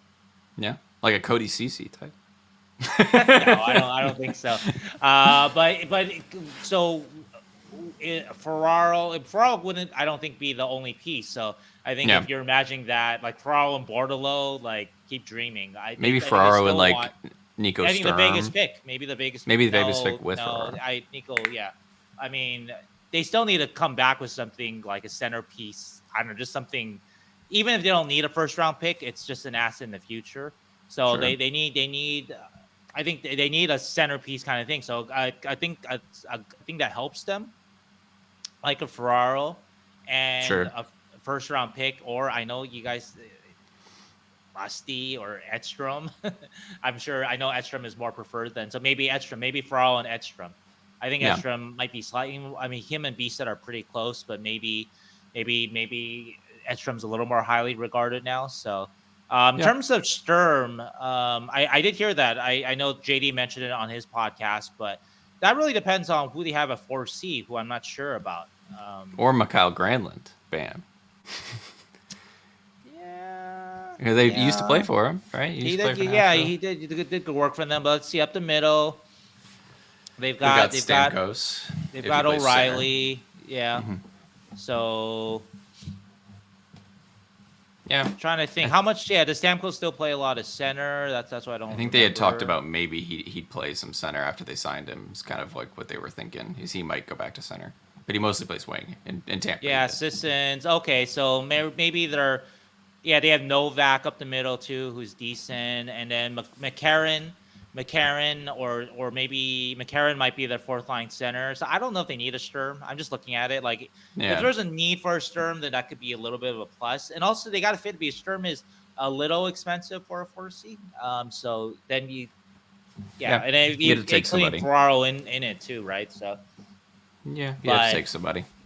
Yeah. So I mean. Yeah, it's that's what I'm saying. I think maybe the Sharks aren't the team for Askarov. So I think at the end of the day, maybe they're looking for a team that can give them something more oomph, more impactful. Maybe. But I think the Sharks are still possible because they can offer a little bit of both. They can't offer you like a big swing guy that's going to help you win the cup this year. But can Ferraro help them? Maybe. Sure. and they can offer another asset too, just for the future too. A good asset, be it Edstrom or the first. So Yeah. I think the other team that was mentioned was Carolina, which is interesting. 'Cause yeah, they I'm not have, sure. I gotta look at it. I don't. That doesn't quite make sense to me. But they have Kochkov, and maybe if the price is cheap, because I think Carolina definitely likes its deals. yeah, But and Russians and all that. They yeah, have but so I many think Russians they though draft. Askarov should, even with questions about maturity, or I mean, I think Askarov should have a pretty good market though, I because think it's so. not often that a top goaltending prospect, whatever his flaws, becomes available. Yeah, absolutely. I Yeah, I just I go back to that thing. It's like I don't think I've seen the Sharks have a good track record of developing goalies in their current era at all, and I worry about a guy that maybe needs a careful hand being the guy that they pick. That would be Well, my thing. that one I'm not too worried about because I don't. They have not. Maybe the talent hasn't been. That's also probably the case. They just haven't had the guys. They haven't had the guys. To be fair. So yeah, so I'm not gonna kill Nabokov and their development people for that. Yeah, and things change too. And they're right. It's like sometimes you really just can't get what do they call it? Blood from a stone or something. Yeah, Something. exactly. So okay, so would you do Edstrom and Vegas first and plus Ferraro All for three? No, I wouldn't do all no three. two no Ferraro and Edstrom or the Oh, first okay. or the Vegas first. Um, so like Edstrom, basically you're trading Tomas Hertl for Yaroslav Askarov at that point, right? If you trade Oh, Edstrom you in the mean like the first, value of? Oh yeah. That's a way to look at it. Yeah, sure. and you're giving up That's thirds. that's actually that's actually true. We're talking about the pieces of the hurdle trade there. So Yeah, and I mean it seems more like a video game trade than it does a real trade at that point. I would do like Ferraro. I think Ferraro and Edstrom makes sense. I would do those two. I would keep the pick and then do those two if they wanted okay, them.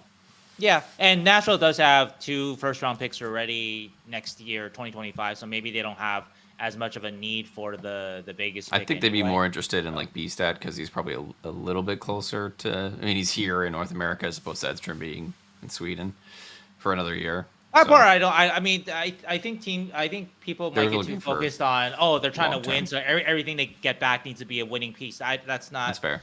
Yeah, I think if you got a Ferraro that can help you now, and you got a good pro, I think that Edstrom is considered a little higher up the charts. Yeah, I That think yeah, it's kind of they're similar, but maybe after B-Stat's down year, I think the prevailing wisdom is Edstrom's probably a there's a little little more bit. upside, yeah, a little more promise because you've seen a little less of Edstrom. Yeah, and he seems to play a more projectable game than B-Stat in general. He's a he seems like a good. I mean, this is all kind of just prospect talk, but Right. if they were interested in that, I think that's something that I think is a good idea to explore for the Sharks. But I don't like Musty. I don't like the first as much. I would do it for just the first, or like Mhm.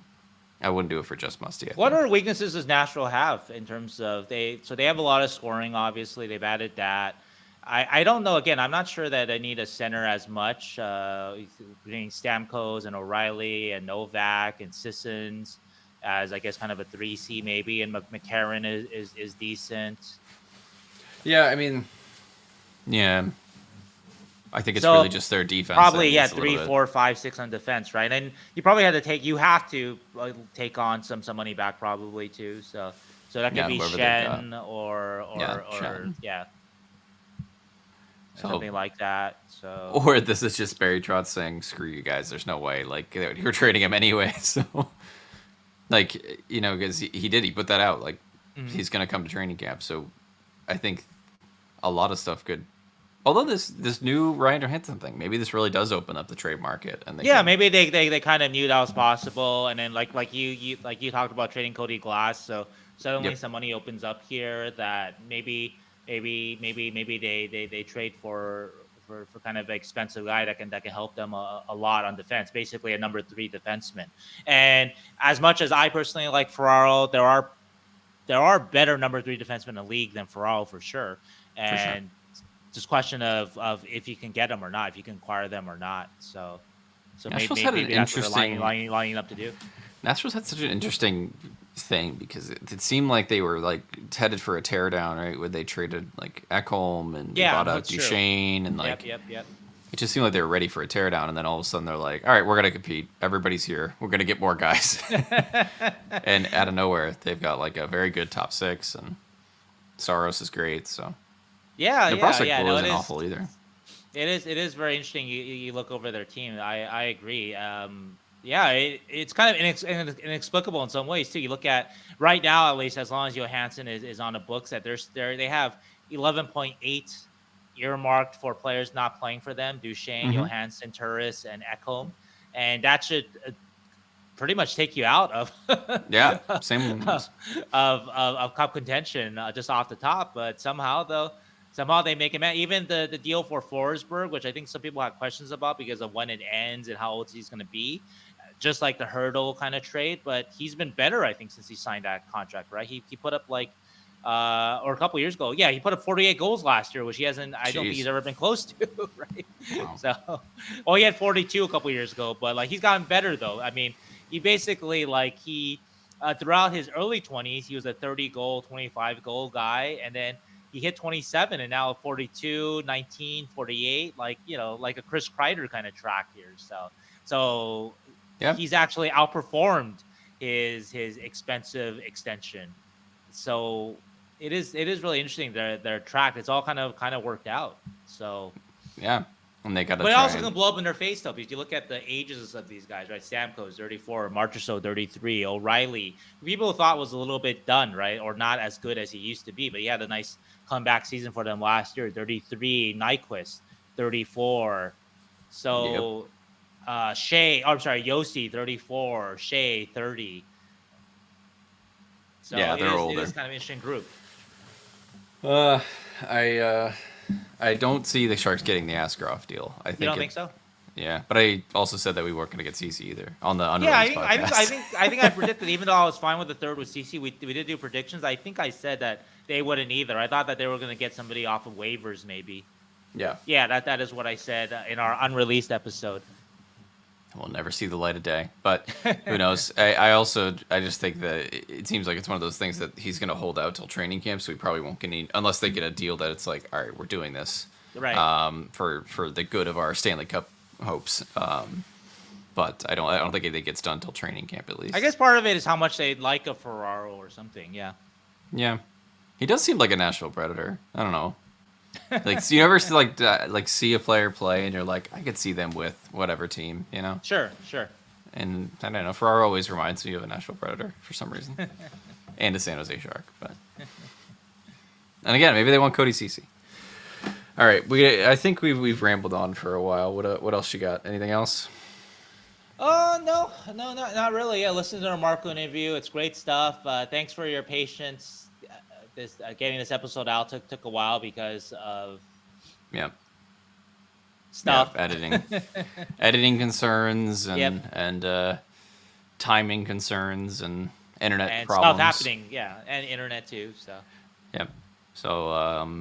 they will hopefully next week be back on a once a week, even though we kind of skipped a week. Yeah, we've been skipping a little bit, but we're gonna try. Yeah, definitely during the season.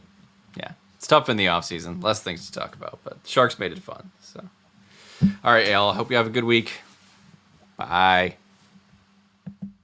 Got a special guest here. He was a 1996 Sharks first-round pick, a trailblazer, one of the first German NHL stars. He scored over 20 goals 3 times with the Sharks and was a huge part of Sharks history too, going to the Boston Bruins in a Joe Thornton trade. He retired from playing in 2014 and became a decorated head coach, leading Team Germany to a silver medal in 2018 Olympics. And now he's a part of the LA Kings organization, coaching the Ontario Reign. Welcome, Marco Sturm.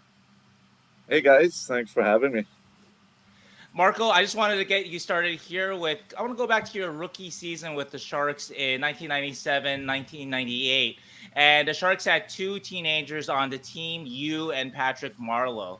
And that's a big thing that I want to talk to you about here. I have a few questions about this. The same thing obviously is happening with the Sharks this year with Macklin, Celebrini, and Will Smith. Entering the league as teenagers, just how important was that for the both of you to kind of share it together instead of going through it by yourselves?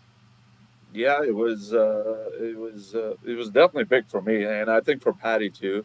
Um, for me, more because I was coming from Europe, right? First time by myself, with 18 years old. I left my home in Germany, and all of a sudden I'm I'm overseas and by myself. So definitely, Patty was a big part and huge help, for for the start and and also my first year with the Sharks. Having said that, I think we had a really special group as well as a young group, with Jeff Reason, Mike Ratchie. So there were a few other guys who actually helped me out as well, Shane Donovan. So it was good, but also also we had so many older guys on that team as well, and they really took care of us, and that was the nice part. And then I'm still thinking back to those days, because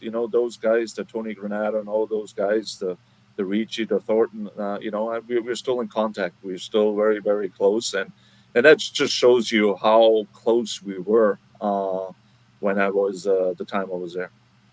Yeah, I wonder too, because I heard the story about Mike Modano, for example, and Mike Modano was a first overall pick by the then Minnesota North Stars a long time ago, and I heard stories about he was drafted as an 18-year-old, went to the team, and like in season the team was an older team, he didn't have as many people around him about his age, so he would hang out with high schoolers during, Yeah, during the regular season. And he was 18, so this was a yeah, normal thing for him. And yeah, so, just how important was that? Just to have you mentioned, of course, Jeff Friesen was 21. I think Andre Zuzin was 20. Ratchi was maybe 22, 23. So you had guys around the same age. It wasn't, again, sometimes you could be in a situation where it's just you or it's not a lot of guys about your age. yeah. No, it's but also it helped me because after I got drafted, I went back home to play pro, Hmm. in the German league. So that means I played with older guys. So that Right. also helped me. So Mm. I thought, I really thought I was ahead of some guys. The high draft picks from the juniors, high draft picks, because I already played pro. So that really helped. But no, again, it was a great group. I remember they invited me right away in the summer, and Dean Lombardi and Daryl Sutter did a really good job too. Getting me in right away, working out with the guys, having fun. And yeah, and with Daryl Sutter, it didn't really matter how old you are. As long as you work really hard and give your best every night, he's going to be good to you, and that's exactly what happened. So, that was just a combination of everything: being having good teammates, a good group of young kids and old guys, and also a hard nosed coach, with also pretty tough GM. So for me, starting an NHL career like that, I couldn't ask for a better spot, better place, and also with the fans, the tank behind us, it was incredible. When you guys were out on the road, or when the Sharks were on the road, did you and Patty, did you guys stay in your rooms when the guys went out, or or what kind of happened there? We had no chance. It didn't matter how old you are. The guys took us. Back then it was a little different. A lot now guys, players, I think they stay more in their rooms and Mm. I don't know, play video games and do stuff like that. But you know, again, there was the older guys who kind of took us under their wing a little bit, and of course, there were a lot of nights we stayed in, but they took care of us. Let's put it that way. Not just we used to stay after games. We didn't fly to a different city. We used to stay there over one more night. And no, again, the guys took us everywhere, even we were at a young age. But it was a lot of fun. I guess it was the '90s, so maybe the bars, they weren't carding as much. Maybe one of the veterans knew somebody, so maybe Gary Suter knew somebody. Yeah, for sure. The time has changed for sure. That's Yeah. I agree. um, So it's pretty famous that Patrick, he lived with Kelly Rudy, but who did you live with your rookie year? No, I was by myself. Mm. I know Patty.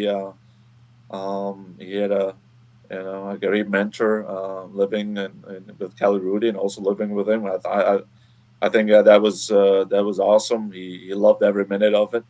I was by myself, yeah, and I was fine too. You know, I was Hmm. not really homesick or anything. I Right. lived up. I have to remember now how for university or something. I think close to the rink downtown, and Okay. I had San my Jose little State. Yeah. yeah, I had my little apartment there, and my parents came over. I think for 6 to 8 weeks, I would say. So that's a long time too. And but you know what? I was coming home and I fall asleep right away. I was not used to playing all the games and the traveling, all that kind of stuff, especially, coming from the West, San Jose, we always have to travel a lot. So there was no time. Honestly, I actually felt comfortable comfortable by myself because I was just too tired anyway to do anything. Well, that was a very special time, 1997, that you could get a place by yourself in San Jose. So one Yeah, that's person. fair. Yeah, That's a very different, very very different time. I But heard, uh, I heard, yeah. were you and Patty then? Were you guys roommates on the road then? Is that usually how it went, or like on the road? Who did you guys No, roommate with? later Yeah. on, I think in our, I would say third year or something, or Oh, fourth okay, year. okay. It was later on, but first it was all Daryl Sutter, right? Hmm. So he put us actually with veterans. Oh, that makes He sense. won us. He won us. So I had Tony Granado and I Okay. also had Ron Sutter. So those were my roommates. I don't even know Patty's roommate. I think Hmm. Marty McSorley was his first Oh. roommate. I remember. All right. But you know what? That was Daryl though. That was Yeah. Big D. He wanted us to do that, and but it was great. I loved it. You've already mentioned this a couple of times, but how important was that veteran leadership, and can you name a few guys that kind of helped you through? For me personally, I think guys like Tony Granado, Hmm. he was really good to me. Not just on the ice, off the ice. He got me over for family dinner a lot of times, so that was really cool. I thought Ron Sutter, Murray Craven, they were my roommates Mm. too, so they took care of me a little bit on the road there for a bit. So those were the guys, but you know the young guy, it's just the Jeff Reason, the Ratchy, these guys. We hanged out so much too. We got really tight because I felt like we were the only young ones there at that time. So we really clicked and became really good friends. And this is actually a very special thing, and this is something that I think that was very, very much like you mentioned, planned by Dean Lombardi and Daryl Sutter. I've read stories. I don't know if you heard the same from Jeff Friesen, but Friesen came up as a teenager in 1994-95 with the Sharks, and the Sharks room wasn't like that. I've read stories about how it was, and it can be like this when it's very veterans heavy, and they see the young kids as, oh, this guy's going to take my job, and so not everybody was as welcoming, at least from what I understand, to Jeff Friesen when he was a teenager in the NHL.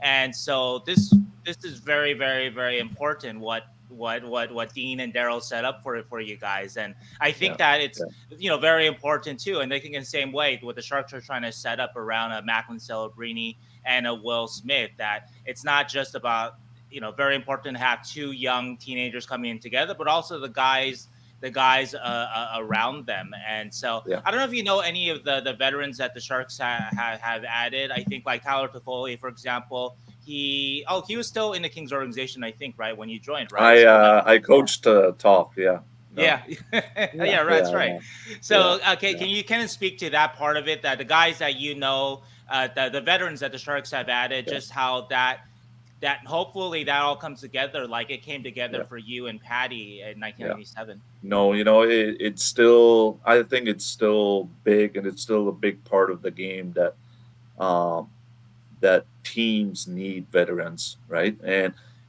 it's going to be the Sharks, it's going to be the Kings, and also even my team with Ontario. Right. It's I can't say enough how important they are for for the players, for the teammates, for the team, for me as a coach, for organization. So I think that's something is huge. And going back to Dean Lombardi, I think that was his strength. And look at it, he did it in San Jose, he did it in LA the same Mhm. way, and he won cups there.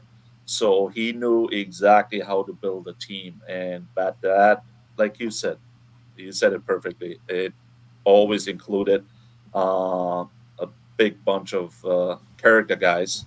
Um, Most of them were veterans, and they're just so important. That's how those young kids also get better. That's how I got better. That's how Patty got better.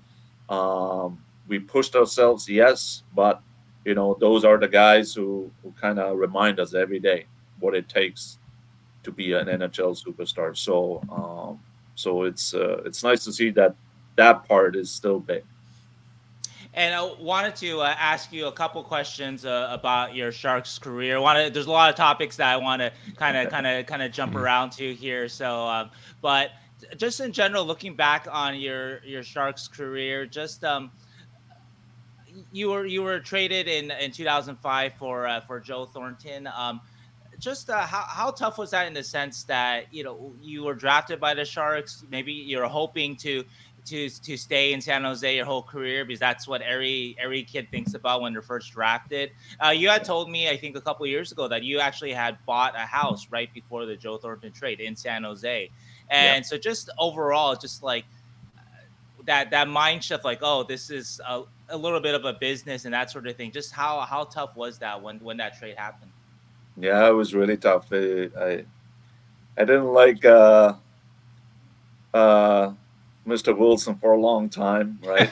Till I till I had I learned. I was young, but I learned it's part of the game. That's just the way it is, and that's what he had to do. And now I'm laughing about it, and he's too. But I was shocked. I was mad. I was disappointed because I just didn't want to leave. I didn't Mhm. want to leave. I said it a bunch of times. That was my home. I That was my first team. That was my first trade as well. But I was so happy there. I thought I played really good hockey. I was scoring over 20 goals right before I got traded, so everything was great. So yeah, I wanted to be like Patty to stay there and play the whole career in San Jose because I liked it so much. So, and that's why, and even now,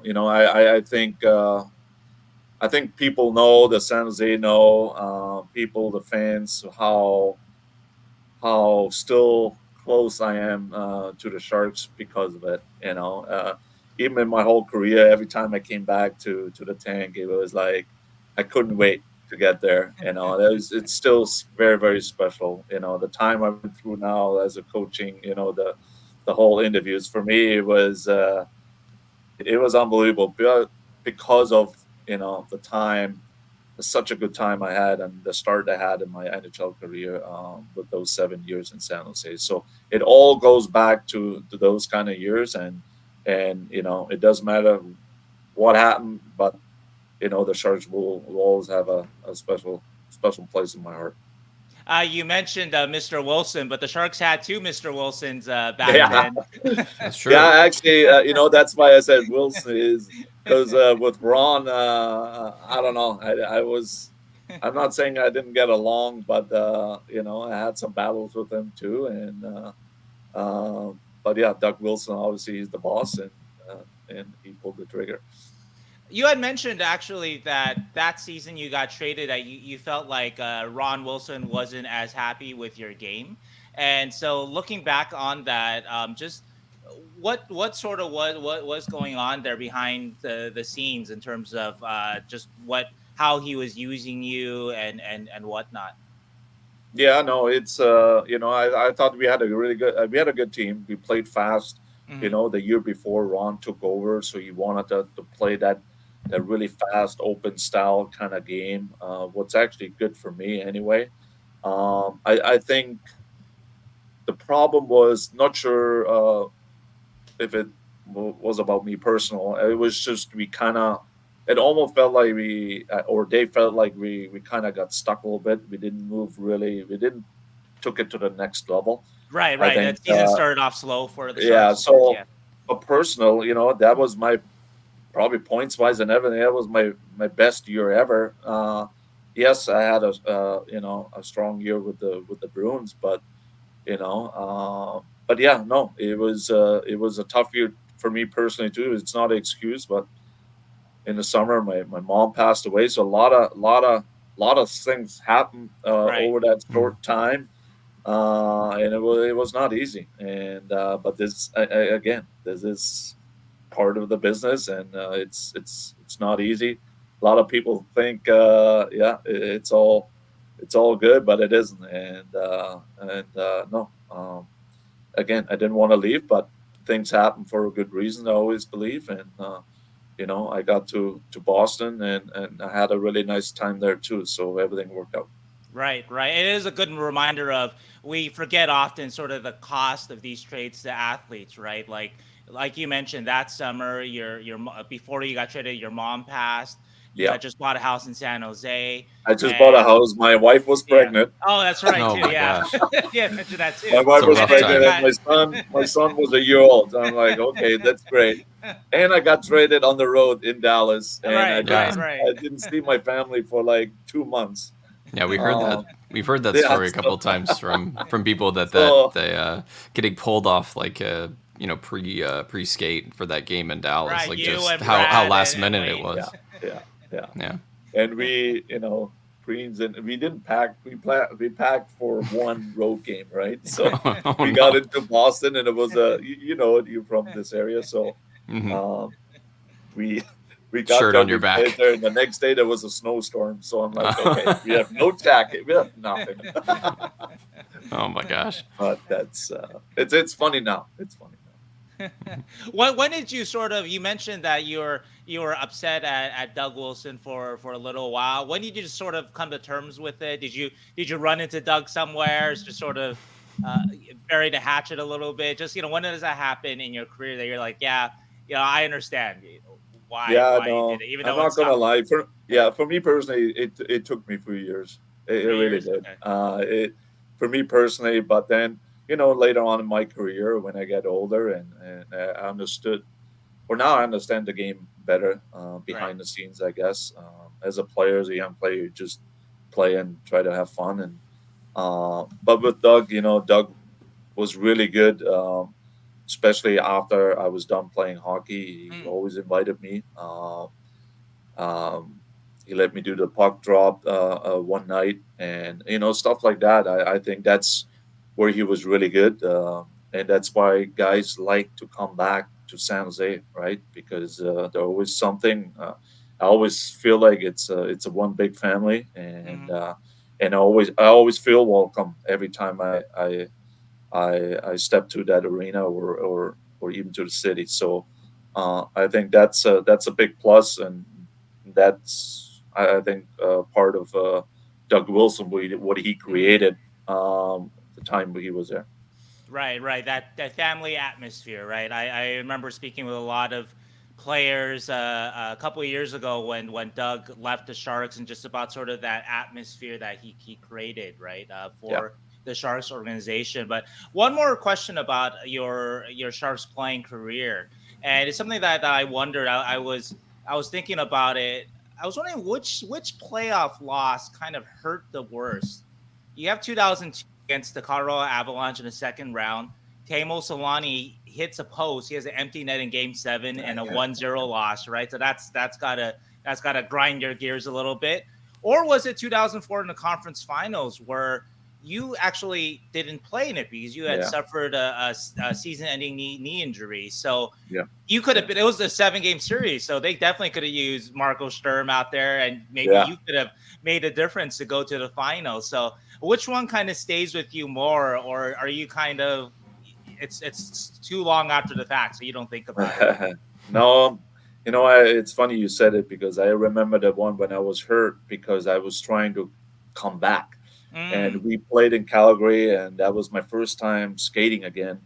I did a lot of Oh wow. rehab, so lots of behind the scenes stuff was going on. I'm not saying I would have maybe played, but who knows, right? And but I was working really hard to maybe have a crack in the lineup during the finals, Hmm. and unfortunately, Calgary was really good. You could see it the whole playoffs. They were unbelievable. They were a machine, and unfortunately we didn't make it. But that's something I remember. Even I was not really on the ice, but I was just hoping to be part of it on the end.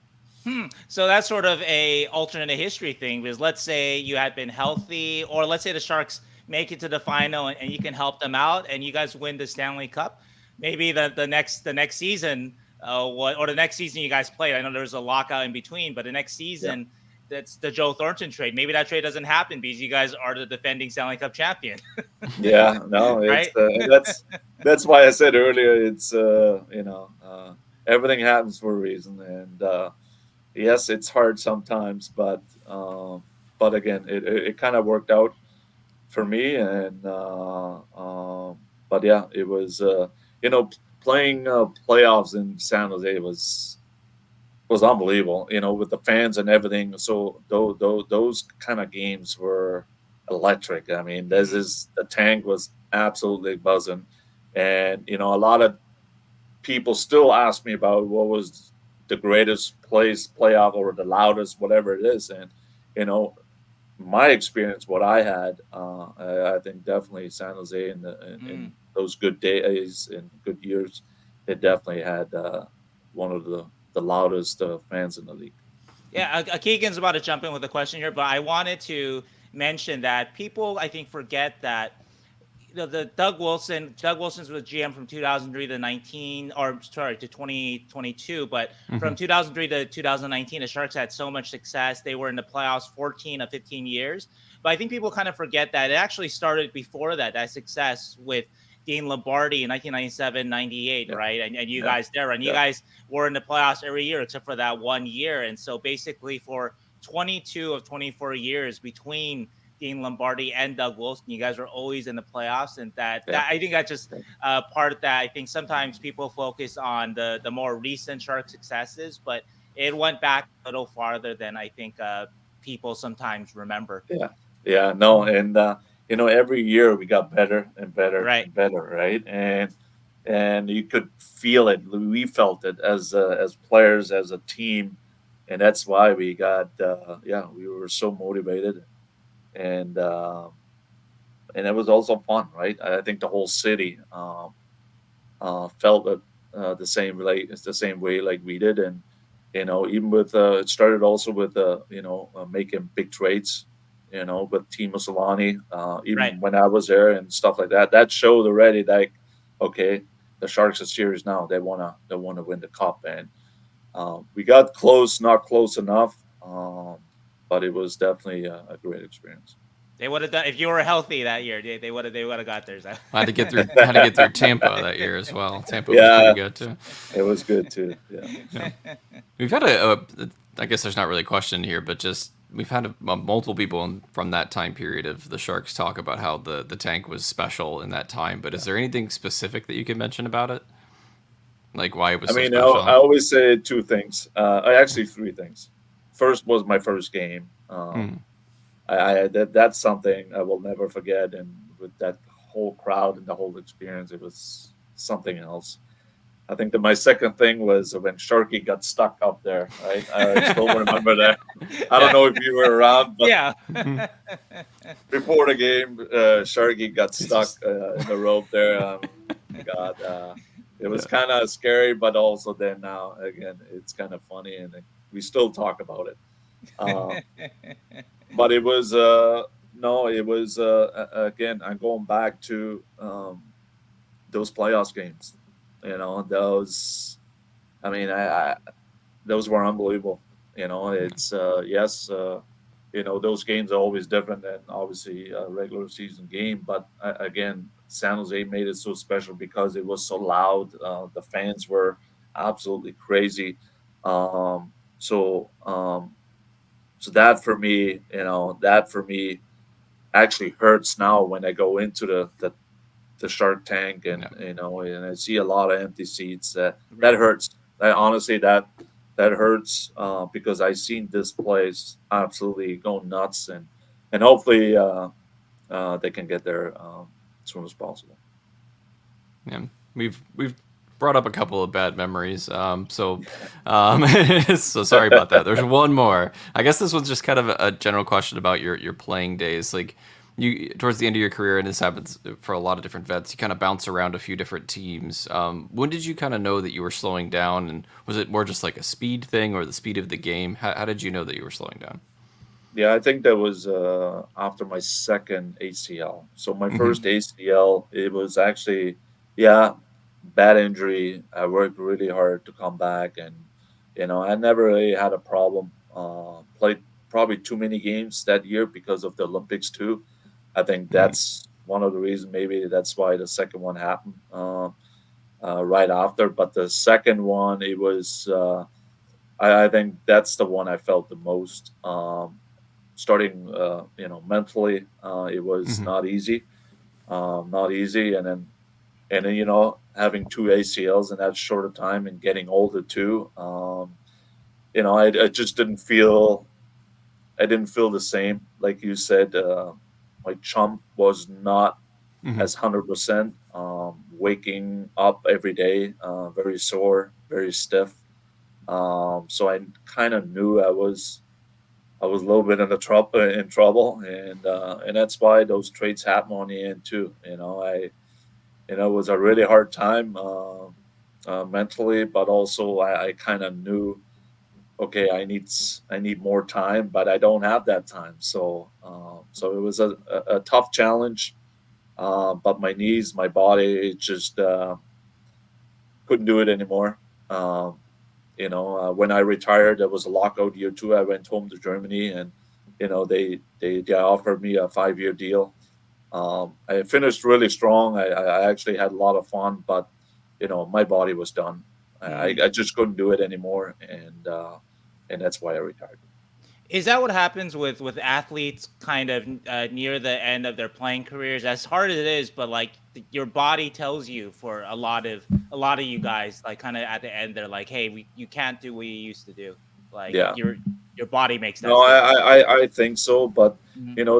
the tough part about it is you don't believe it, Right. right? You don't want to, as an athlete, you want to keep playing. Still want to make money. You want to be in the show, right? And you can't really say no. So that's why you kind of drag it out, but sometimes it's not pretty, right? Right. So for me, it was probably easier than maybe for some others because I was too sore, too stiff, Mm. just to play every day and give my best in this league.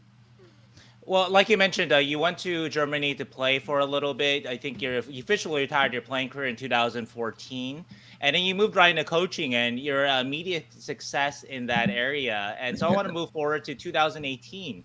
You lead Team Germany to Olympic silver medal. It's Germany's first top three finish in either the Olympics or World Championships in hockey since 1976. And I know that you may not want to talk about yourself, but can you kind of discuss your role in progressing German hockey? Yeah, no, I got out of nowhere. I wanted to be more a scout here in North Oh, did America you? Oh, for okay. the Yeah. German national team, and kind of support them and help them. And then all of a sudden, I got that offer to be a head coach and also be the GM. So Mm. that means it was a lot on my plate as a rookie, and but it was great. I learned a lot. I learned how to develop a team, uh, even a federation. Right, I had the whole federation. I had I could pretty much do whatever I wanted to do, and but it's funny now because we mentioned the San Jose and the Lombardi and Mm. even Wilson, the Bruins. I went through those rebuilds, so it was kind of, I took a lot out of what I learned as a player. I took it with me a Mm. little bit with the national team. So I built something, starting with the youth hockey there, and also with the national team. I created a whole new coaching staff, and so on, so on. So it took me 4 years, yes, with a happy ending on the end, with obviously winning the silver medal. That was not planned, but I will definitely take it. But it was fun. I again, it helped me being a better coach now, I would say, Mm. to go through the process and also go through that whole kind of rebuild a thing, what I did as a player in San Jose and in Boston as well. What were a couple of lessons from the Sharks rebuilds, from just your time as a player and in an NHL locker room that you carry to Germany in those when you were building up Team Germany? Yeah, no, especially with Dean Lombardi, I think he taught me character, Hmm. how to build a team. When I said veterans, young guys, Right. guys want to work out, guys want to be there. So there's a lot of things I took from him. I took a lot of the things from Daryl Sutter to be, and I still have that in me, being very, very, very open, very direct, but also, you know, very fair, I would say. Hmm. I always wanted to know the truth, and I always wanted to know where I'm at. Right. And I think Daryl was definitely, even if you don't like it sometimes, but he was good. He was good in communicating, and again, those are structure things I was building right away. The culture changed right away, the way I wanted, and yeah, that I think that lead us to success. And the nice thing now, Team Germany is still doing the same thing, right? And it's nice to hear and nice to see that it firstly worked, and secondly they believed in it, and but it all came from, again, those kind of guys, mentors I had in the past. This is a little bit of a detour, but since you mentioned it so much, I can't believe I've never asked you. Do you have a favorite Daryl Sutter story? You gotta ask that of anybody who played for him.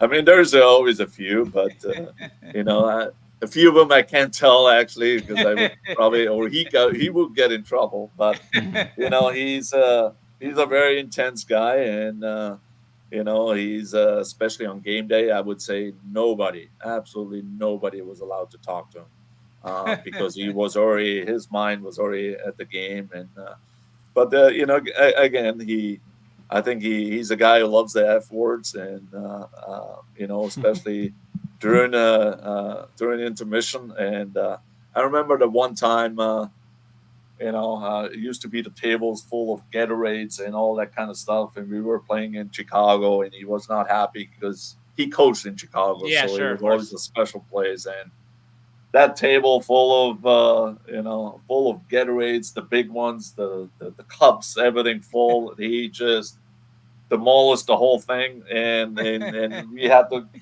cover ourselves here in our lockers. And you know yeah, that was I mean, again, it's funny, we're laughing now, but during those intermission, it was very intense. And but that's him. He showed very, he wanted the best out of us Right. every single night, and especially in Chicago. Mm. And one thing that you mentioned about coaching was that when you retired from playing that year, the first thought you had in mind was to be a scout. And so when you were playing, did you not think so much about coaching as a follow up career, Yeah, that was kind of a something that you came upon, or yeah, it just wasn't the plan? yeah. Not at all. Not at Mm. all. Not even like a minute or a second. Yeah. I just wanted to be home and see. Again, I was feeling a little bit bored at home, and I wanted to do something, and I thought the scouting would be a good start.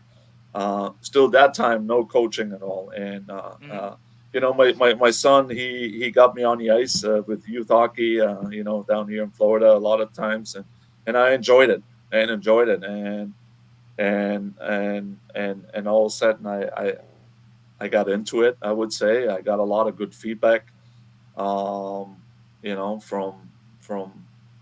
from coaches, players, you name it, or former players who kind of saw me on the ice or worked with me on the ice, and they all said, "Oh my God, don't stop now." And Yeah. sure enough, a few months later, I got the offer from Germany. Yeah, that was definitely not the plan, but I feel really comfortable right now. Yeah, what is it about coaching that really that you're so attracted to then in the end here over the last decade? Yeah, no, it's Sean Thornton. I actually I see sometimes here in Florida, Hmm. and he Sure. actually told me, and we talked about this, and he said it's not a big surprise you're a coach and you're a really good coach. I said, why? I mean, I only played with you 3 4 years. He's like, because you always been a leader, and you just had. He said I always had it in me. He's a guy. Of course, he never told me, but those are guys who always looked up to me. Hmm. I was not the big talker, but I was leading with example, and you Sure. know those are the guys and players. I think you just have to have it, right? And I think I was just one of them. I was Hmm. I had that leadership kind of thing, and then that carried over now with with the coaching.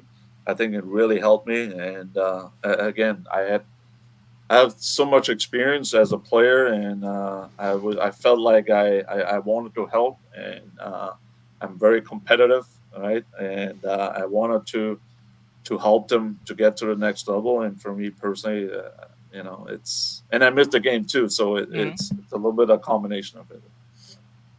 And I want to ask you one more question about German hockey in general. You mentioned that the 2023 German team, or that the German team has had success after 2018 too. The 2023 German team also won a silver medal in the World Championships. So, what about German hockey is leading to what might be considered surprise results, at least on this side in North America, considered surprise results? Just what is leading to a couple of these kind of just silver Yeah, medals.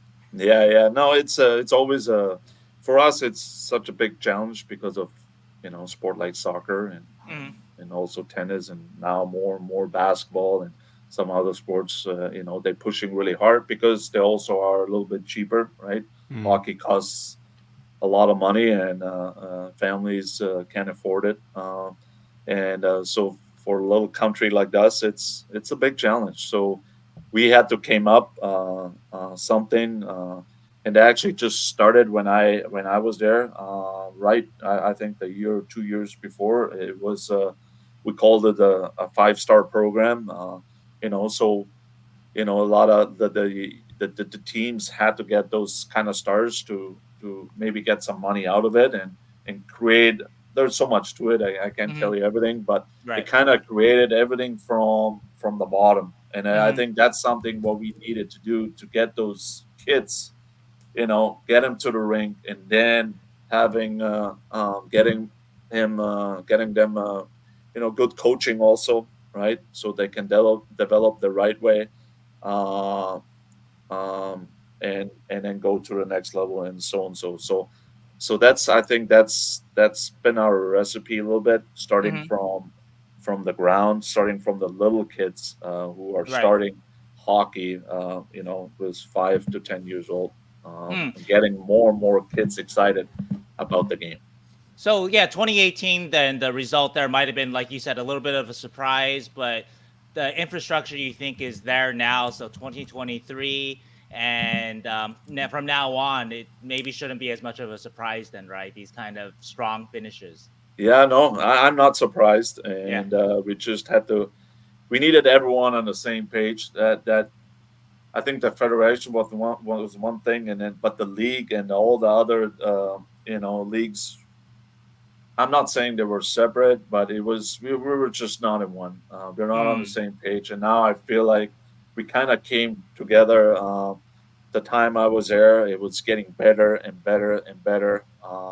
You know, in Germany, there's a lot of imports players, so we wanted to have the young kids. We wanted to give them a little bit more ice time too. So because end of the day, we need them, right? We need them mm. for the national team to have success. And so was a lot of talking, a lot of meetings, a lot of battles behind the scene. But it got better, but we're not done yet. So we still have a lot of work to do, and we got to stay on top of it to hopefully get more and more players out of it.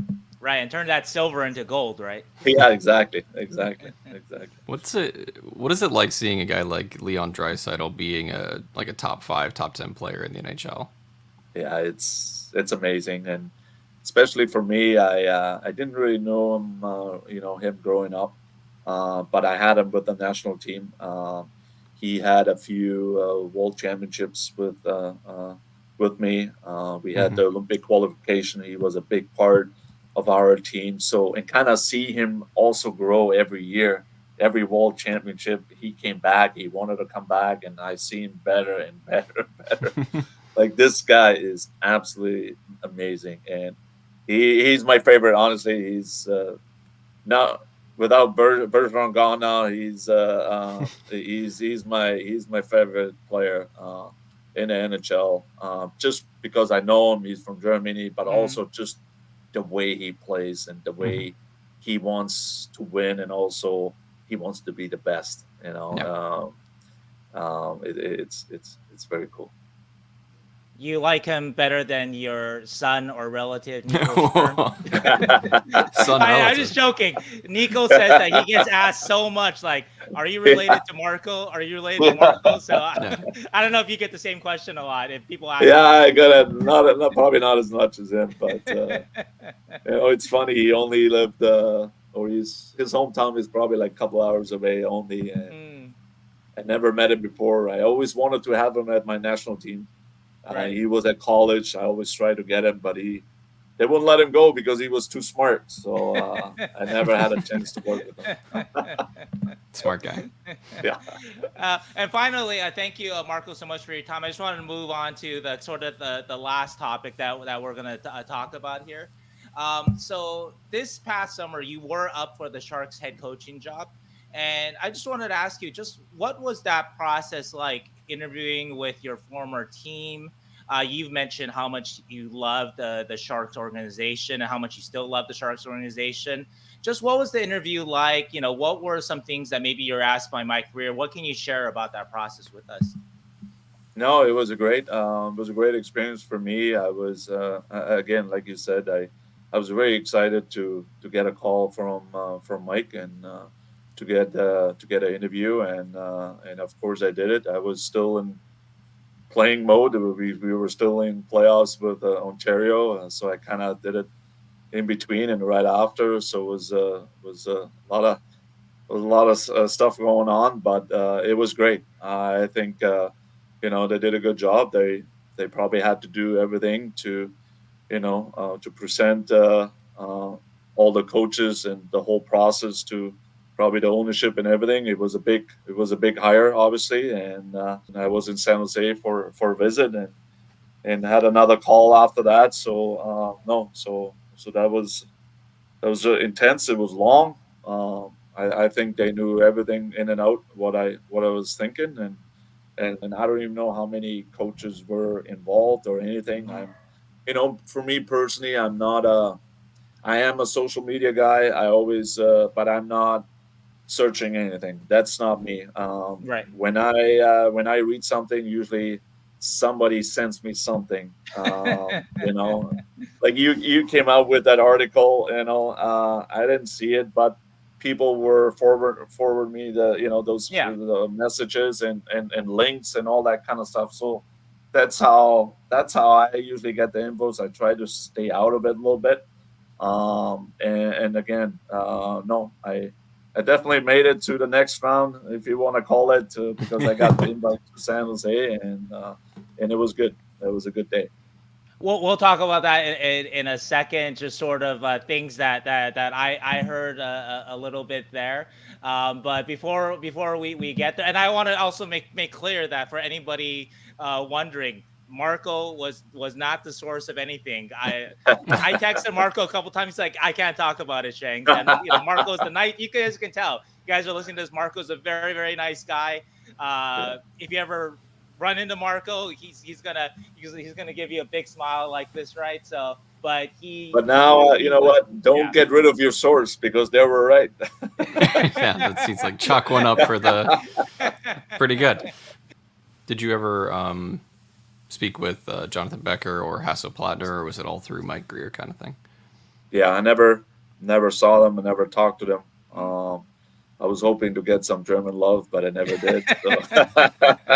Yeah. There No, was a I- lot of connections people were trying to make between Hasso Plattner Yeah. and then you being a Yeah. former Shark and Yeah, all exactly. that. I was hoping, but it never happened. But no, not with me. Maybe they Okay. were in someone else's meetings. I don't know. I really don't know, but not with me. With me, it was always the same group, and yeah, that So, was good. so you would say this is probably the farthest you've gotten into the NHL head coaching search for you? Yeah, absolutely. Because it was first of all, it was a head coach. But again, I never. This is the first time I actually wanted to do this, and that's why I and I even told the guys that the same thing. I experienced as a player, and I had Mike Sullivan when I got to Boston, and he was a young kid, and Hmm. he was just not. You can ask Jumbo. I think they were not good either, but he was very young. He was just not ready, Yeah. and I always said, you know what? I always said, no, not me. And the good thing with me, I had a good career. It was not a financial thing, so I wanted to take my time. Right, I'm Mm. not in a rush at all. I wanted to go through those kind of steps in order to get to be a good head coach. Right, and that's the only reason. So I started with Germany, and then I had taught 3-4 years is the best thing ever. Right, I was with the Kings organization or with the NHL club. That's why I took the minor league job to get to the next level, to be a head coach again, and kind of learn from that again. And last year, that was during the season. That was I just felt it. I felt it. I'm ready to go. I Mm. did my time. I did my duty. I hired an agent, right? So I never put my name out there before too. So nothing. Because I didn't want it to, right? Mm. If of course if someone would call me, I said yeah, but this was not my time, and Mm. I just wanted to make sure for me personally, when I get the head coach job, I want to be ready, and I just don't want to take it. Uh, so that was the biggest thing, and again, I'm ready now. Obviously, it didn't work out with the Sharks, but I'm very confident and confident enough that another team will believe in me, and because I think I'm a good coach and I'm going the right way, and yeah. But those next year now, it will help my process. It will help my experience even more, and I'm kind of looking forward to that. I got to ask you, since you bring it up, you mentioned Mike Sullivan in Boston, just like maybe not being ready, right? And now you feel ready. Just what when a young coach isn't ready, a lot of coaches, they just retired or whatever, right? What when a young coach is not ready, what are some of the telltale signs of that? Yeah, I mean, I mean, first of all, there's more than Mike. There's Bilesbaum. Remember, he went back. Right. A lot of Like, there's a lot of them. And right. I don't want to just these spotlight on guys Mike won there, and cups, Mike obviously had like tremendous it's success too. crazy. So yeah. But anyway, Up and I down. think as a player, what I saw is just uh, how to carry a team, right? Mm. Again, it's how we deal on a daily basis. Actually, when you win or lose, there will be tough moments. And what happened if you're on the losing streak and kind of work with the group, right? You got some veterans, so don't forget that you got some really high class players. And with the young kids, it's easy. It's easy. It's the other guys you kind of have to work with, and there's a balance. And going back to Boston, I think that what Mike, he was just not ready for that. He Mm, knew the game of hockey, but it was right. everything around it actually. What probably cost him the job there is Mm, he couldn't bring everyone into the same boat, and he had to go back and kind of learn from it and how to deal with those kind of different characters, different level of players, superstars, young kids, kind of thing. And it's a big challenge. It's a big challenge, and I think that's something you just kind of learn by experience, right? Going through those kind of seasons and kind of learn from that. And in contrast, then with yourself, what happened this year that made you feel like I'm ready? What maybe changed, or what did you learn this year? Yeah, no, I think overall I am, I think, a good communicator, so that Hmm. was not really an issue. I think there was more the in-game stuff. I felt like, adapting to in a different situation, changing a lot of things in during the game and stuff like that. I think this more and more you see in the more and more you games. You're behind the bench. I think more and more come up. I think playoffs is also huge. I think playoffs you always get a lot out of it, more than regular season. I feel like because there's more pressure, better Mm, players. You have to deliver every night, so that's always a big help. And again, I think it's just an overall comfort level. You know, and I don't know. I just felt it. Again, mm, I needed that time. And I'm honest with you that I was not ready, but I am now. yeah, I'm not the same coach when I started with the LA Kings 6 years ago. So right. I came a long way. I thought I knew everything, but I didn't. And we always say you don't know what you don't know, Mhm. right? And stuff like you just have to experience that. And but again, I just wanted to start my NHL coaching career the right way, Mm, and not kind of step back and kind of go back to the minors. That this is right, not my right, goal. This is not my right, goal. right. And Marco, we just have a couple more questions for you. Is your time all right? Yeah, yeah, yeah, All right, awesome, awesome. So I did want to kind of talk about sort of the reports that you were a finalist for the job. I want to say that Mike Greer says that you were not. He said that in a public press conference, but Elliot Friedman reported the same thing that I did too. And what I want to ask you about that is more on the side of, because you said that you don't really follow social media. You weren't talking to me, you weren't talking to other reporters, I assume, about it.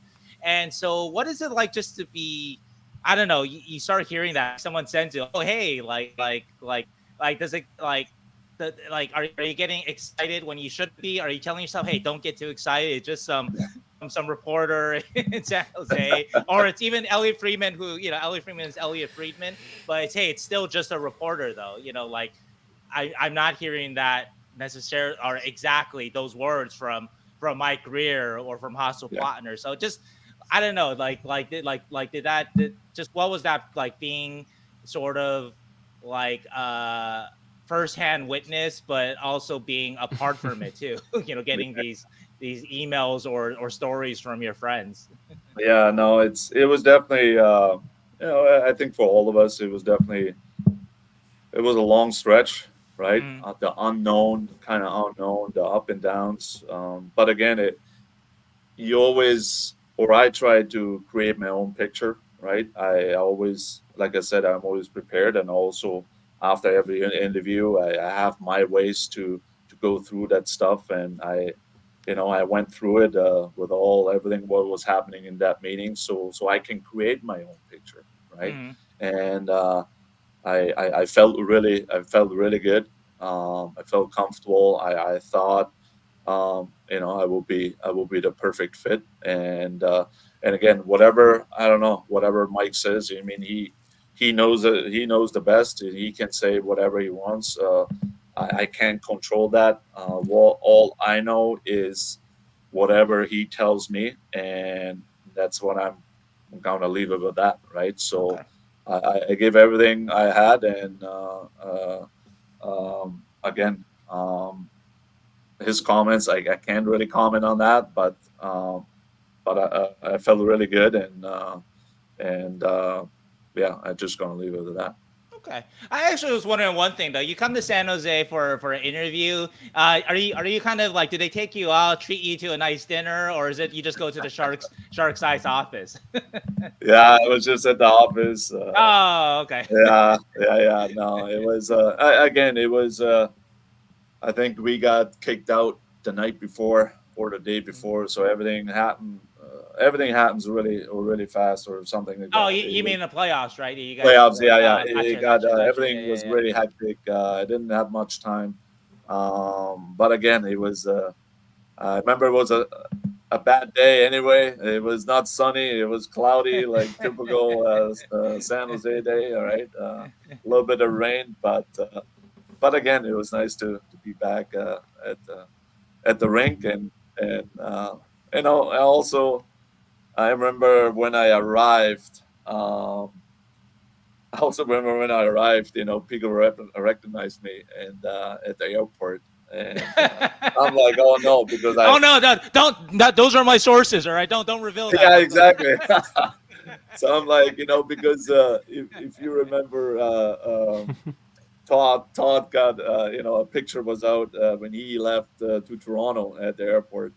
Um, I'm like, oh my god, now this is gonna come out. But again, it was nice to see that people still recognize me here in San Yeah. Jose, and no, I just spent the day there and flew home that night. And last question for me is when we did ask Mike about it, he said that, and this is, I quote from Mike Rear, we had a good conversation about some of the things that he can, in my view, improve for his next job. But he's a good coach, a good person, and very passionate about the Sharks. Yeah. So I just asked in closing then, what are things that maybe you're looking to improve to get to your goal of your first NHL head coaching job? Yeah, I don't know. With that comment, so I don't know. Of course, there's something he probably didn't like, and Mm, but again, I going through the interview process, I probably wouldn't change a lot. There's few little things I would say I just maybe have to be a little bit more careful about certain things. But other than that, the whole picture, I think I made it really clear. I was ready for a fresh start with that organization. I think that's why they fired Quinny, mm. and again, that's the way I kind of presented my whole thing and my whole theory and philosophy. So it, that part, that's what he said. But I again, I felt really good, and Mm, the stuff I presented, I still feel very strong mm. about it, and I know some other team will definitely like it, and hopefully soon. Yeah, I'm sure that that'll be the case. I think the mistake, Marco, that you made was that you didn't wear a disguise when you landed in San Jose at the airport. That was clearly the problem there. Should have made an entrance like Sharky coming from the Yeah, right. exactly. That's what you're missing. Yeah. Marco, Well, thank you so much for yes, taking the time Marco, to talk thank you with so No, much. us. thank you very much And, for having me. It's always nice talking to people from San Jose and from Boston. Yeah, close to Boston. yeah, yeah, it's good connections. Yeah, that's the other Yeah. benefit of No, living around Boston is there's so many Boston and San Jose connections with players and even Mike Greer and everything. So just a good yeah, place to be. yeah, yeah. Well, All Marco, right, good awesome. luck with everything. Good luck this year with the rain, and good luck. I'm sure you will get that head coaching shot soon. Absolutely. All right. Thank you, guys. Thank you. Thanks, Margot. Thanks.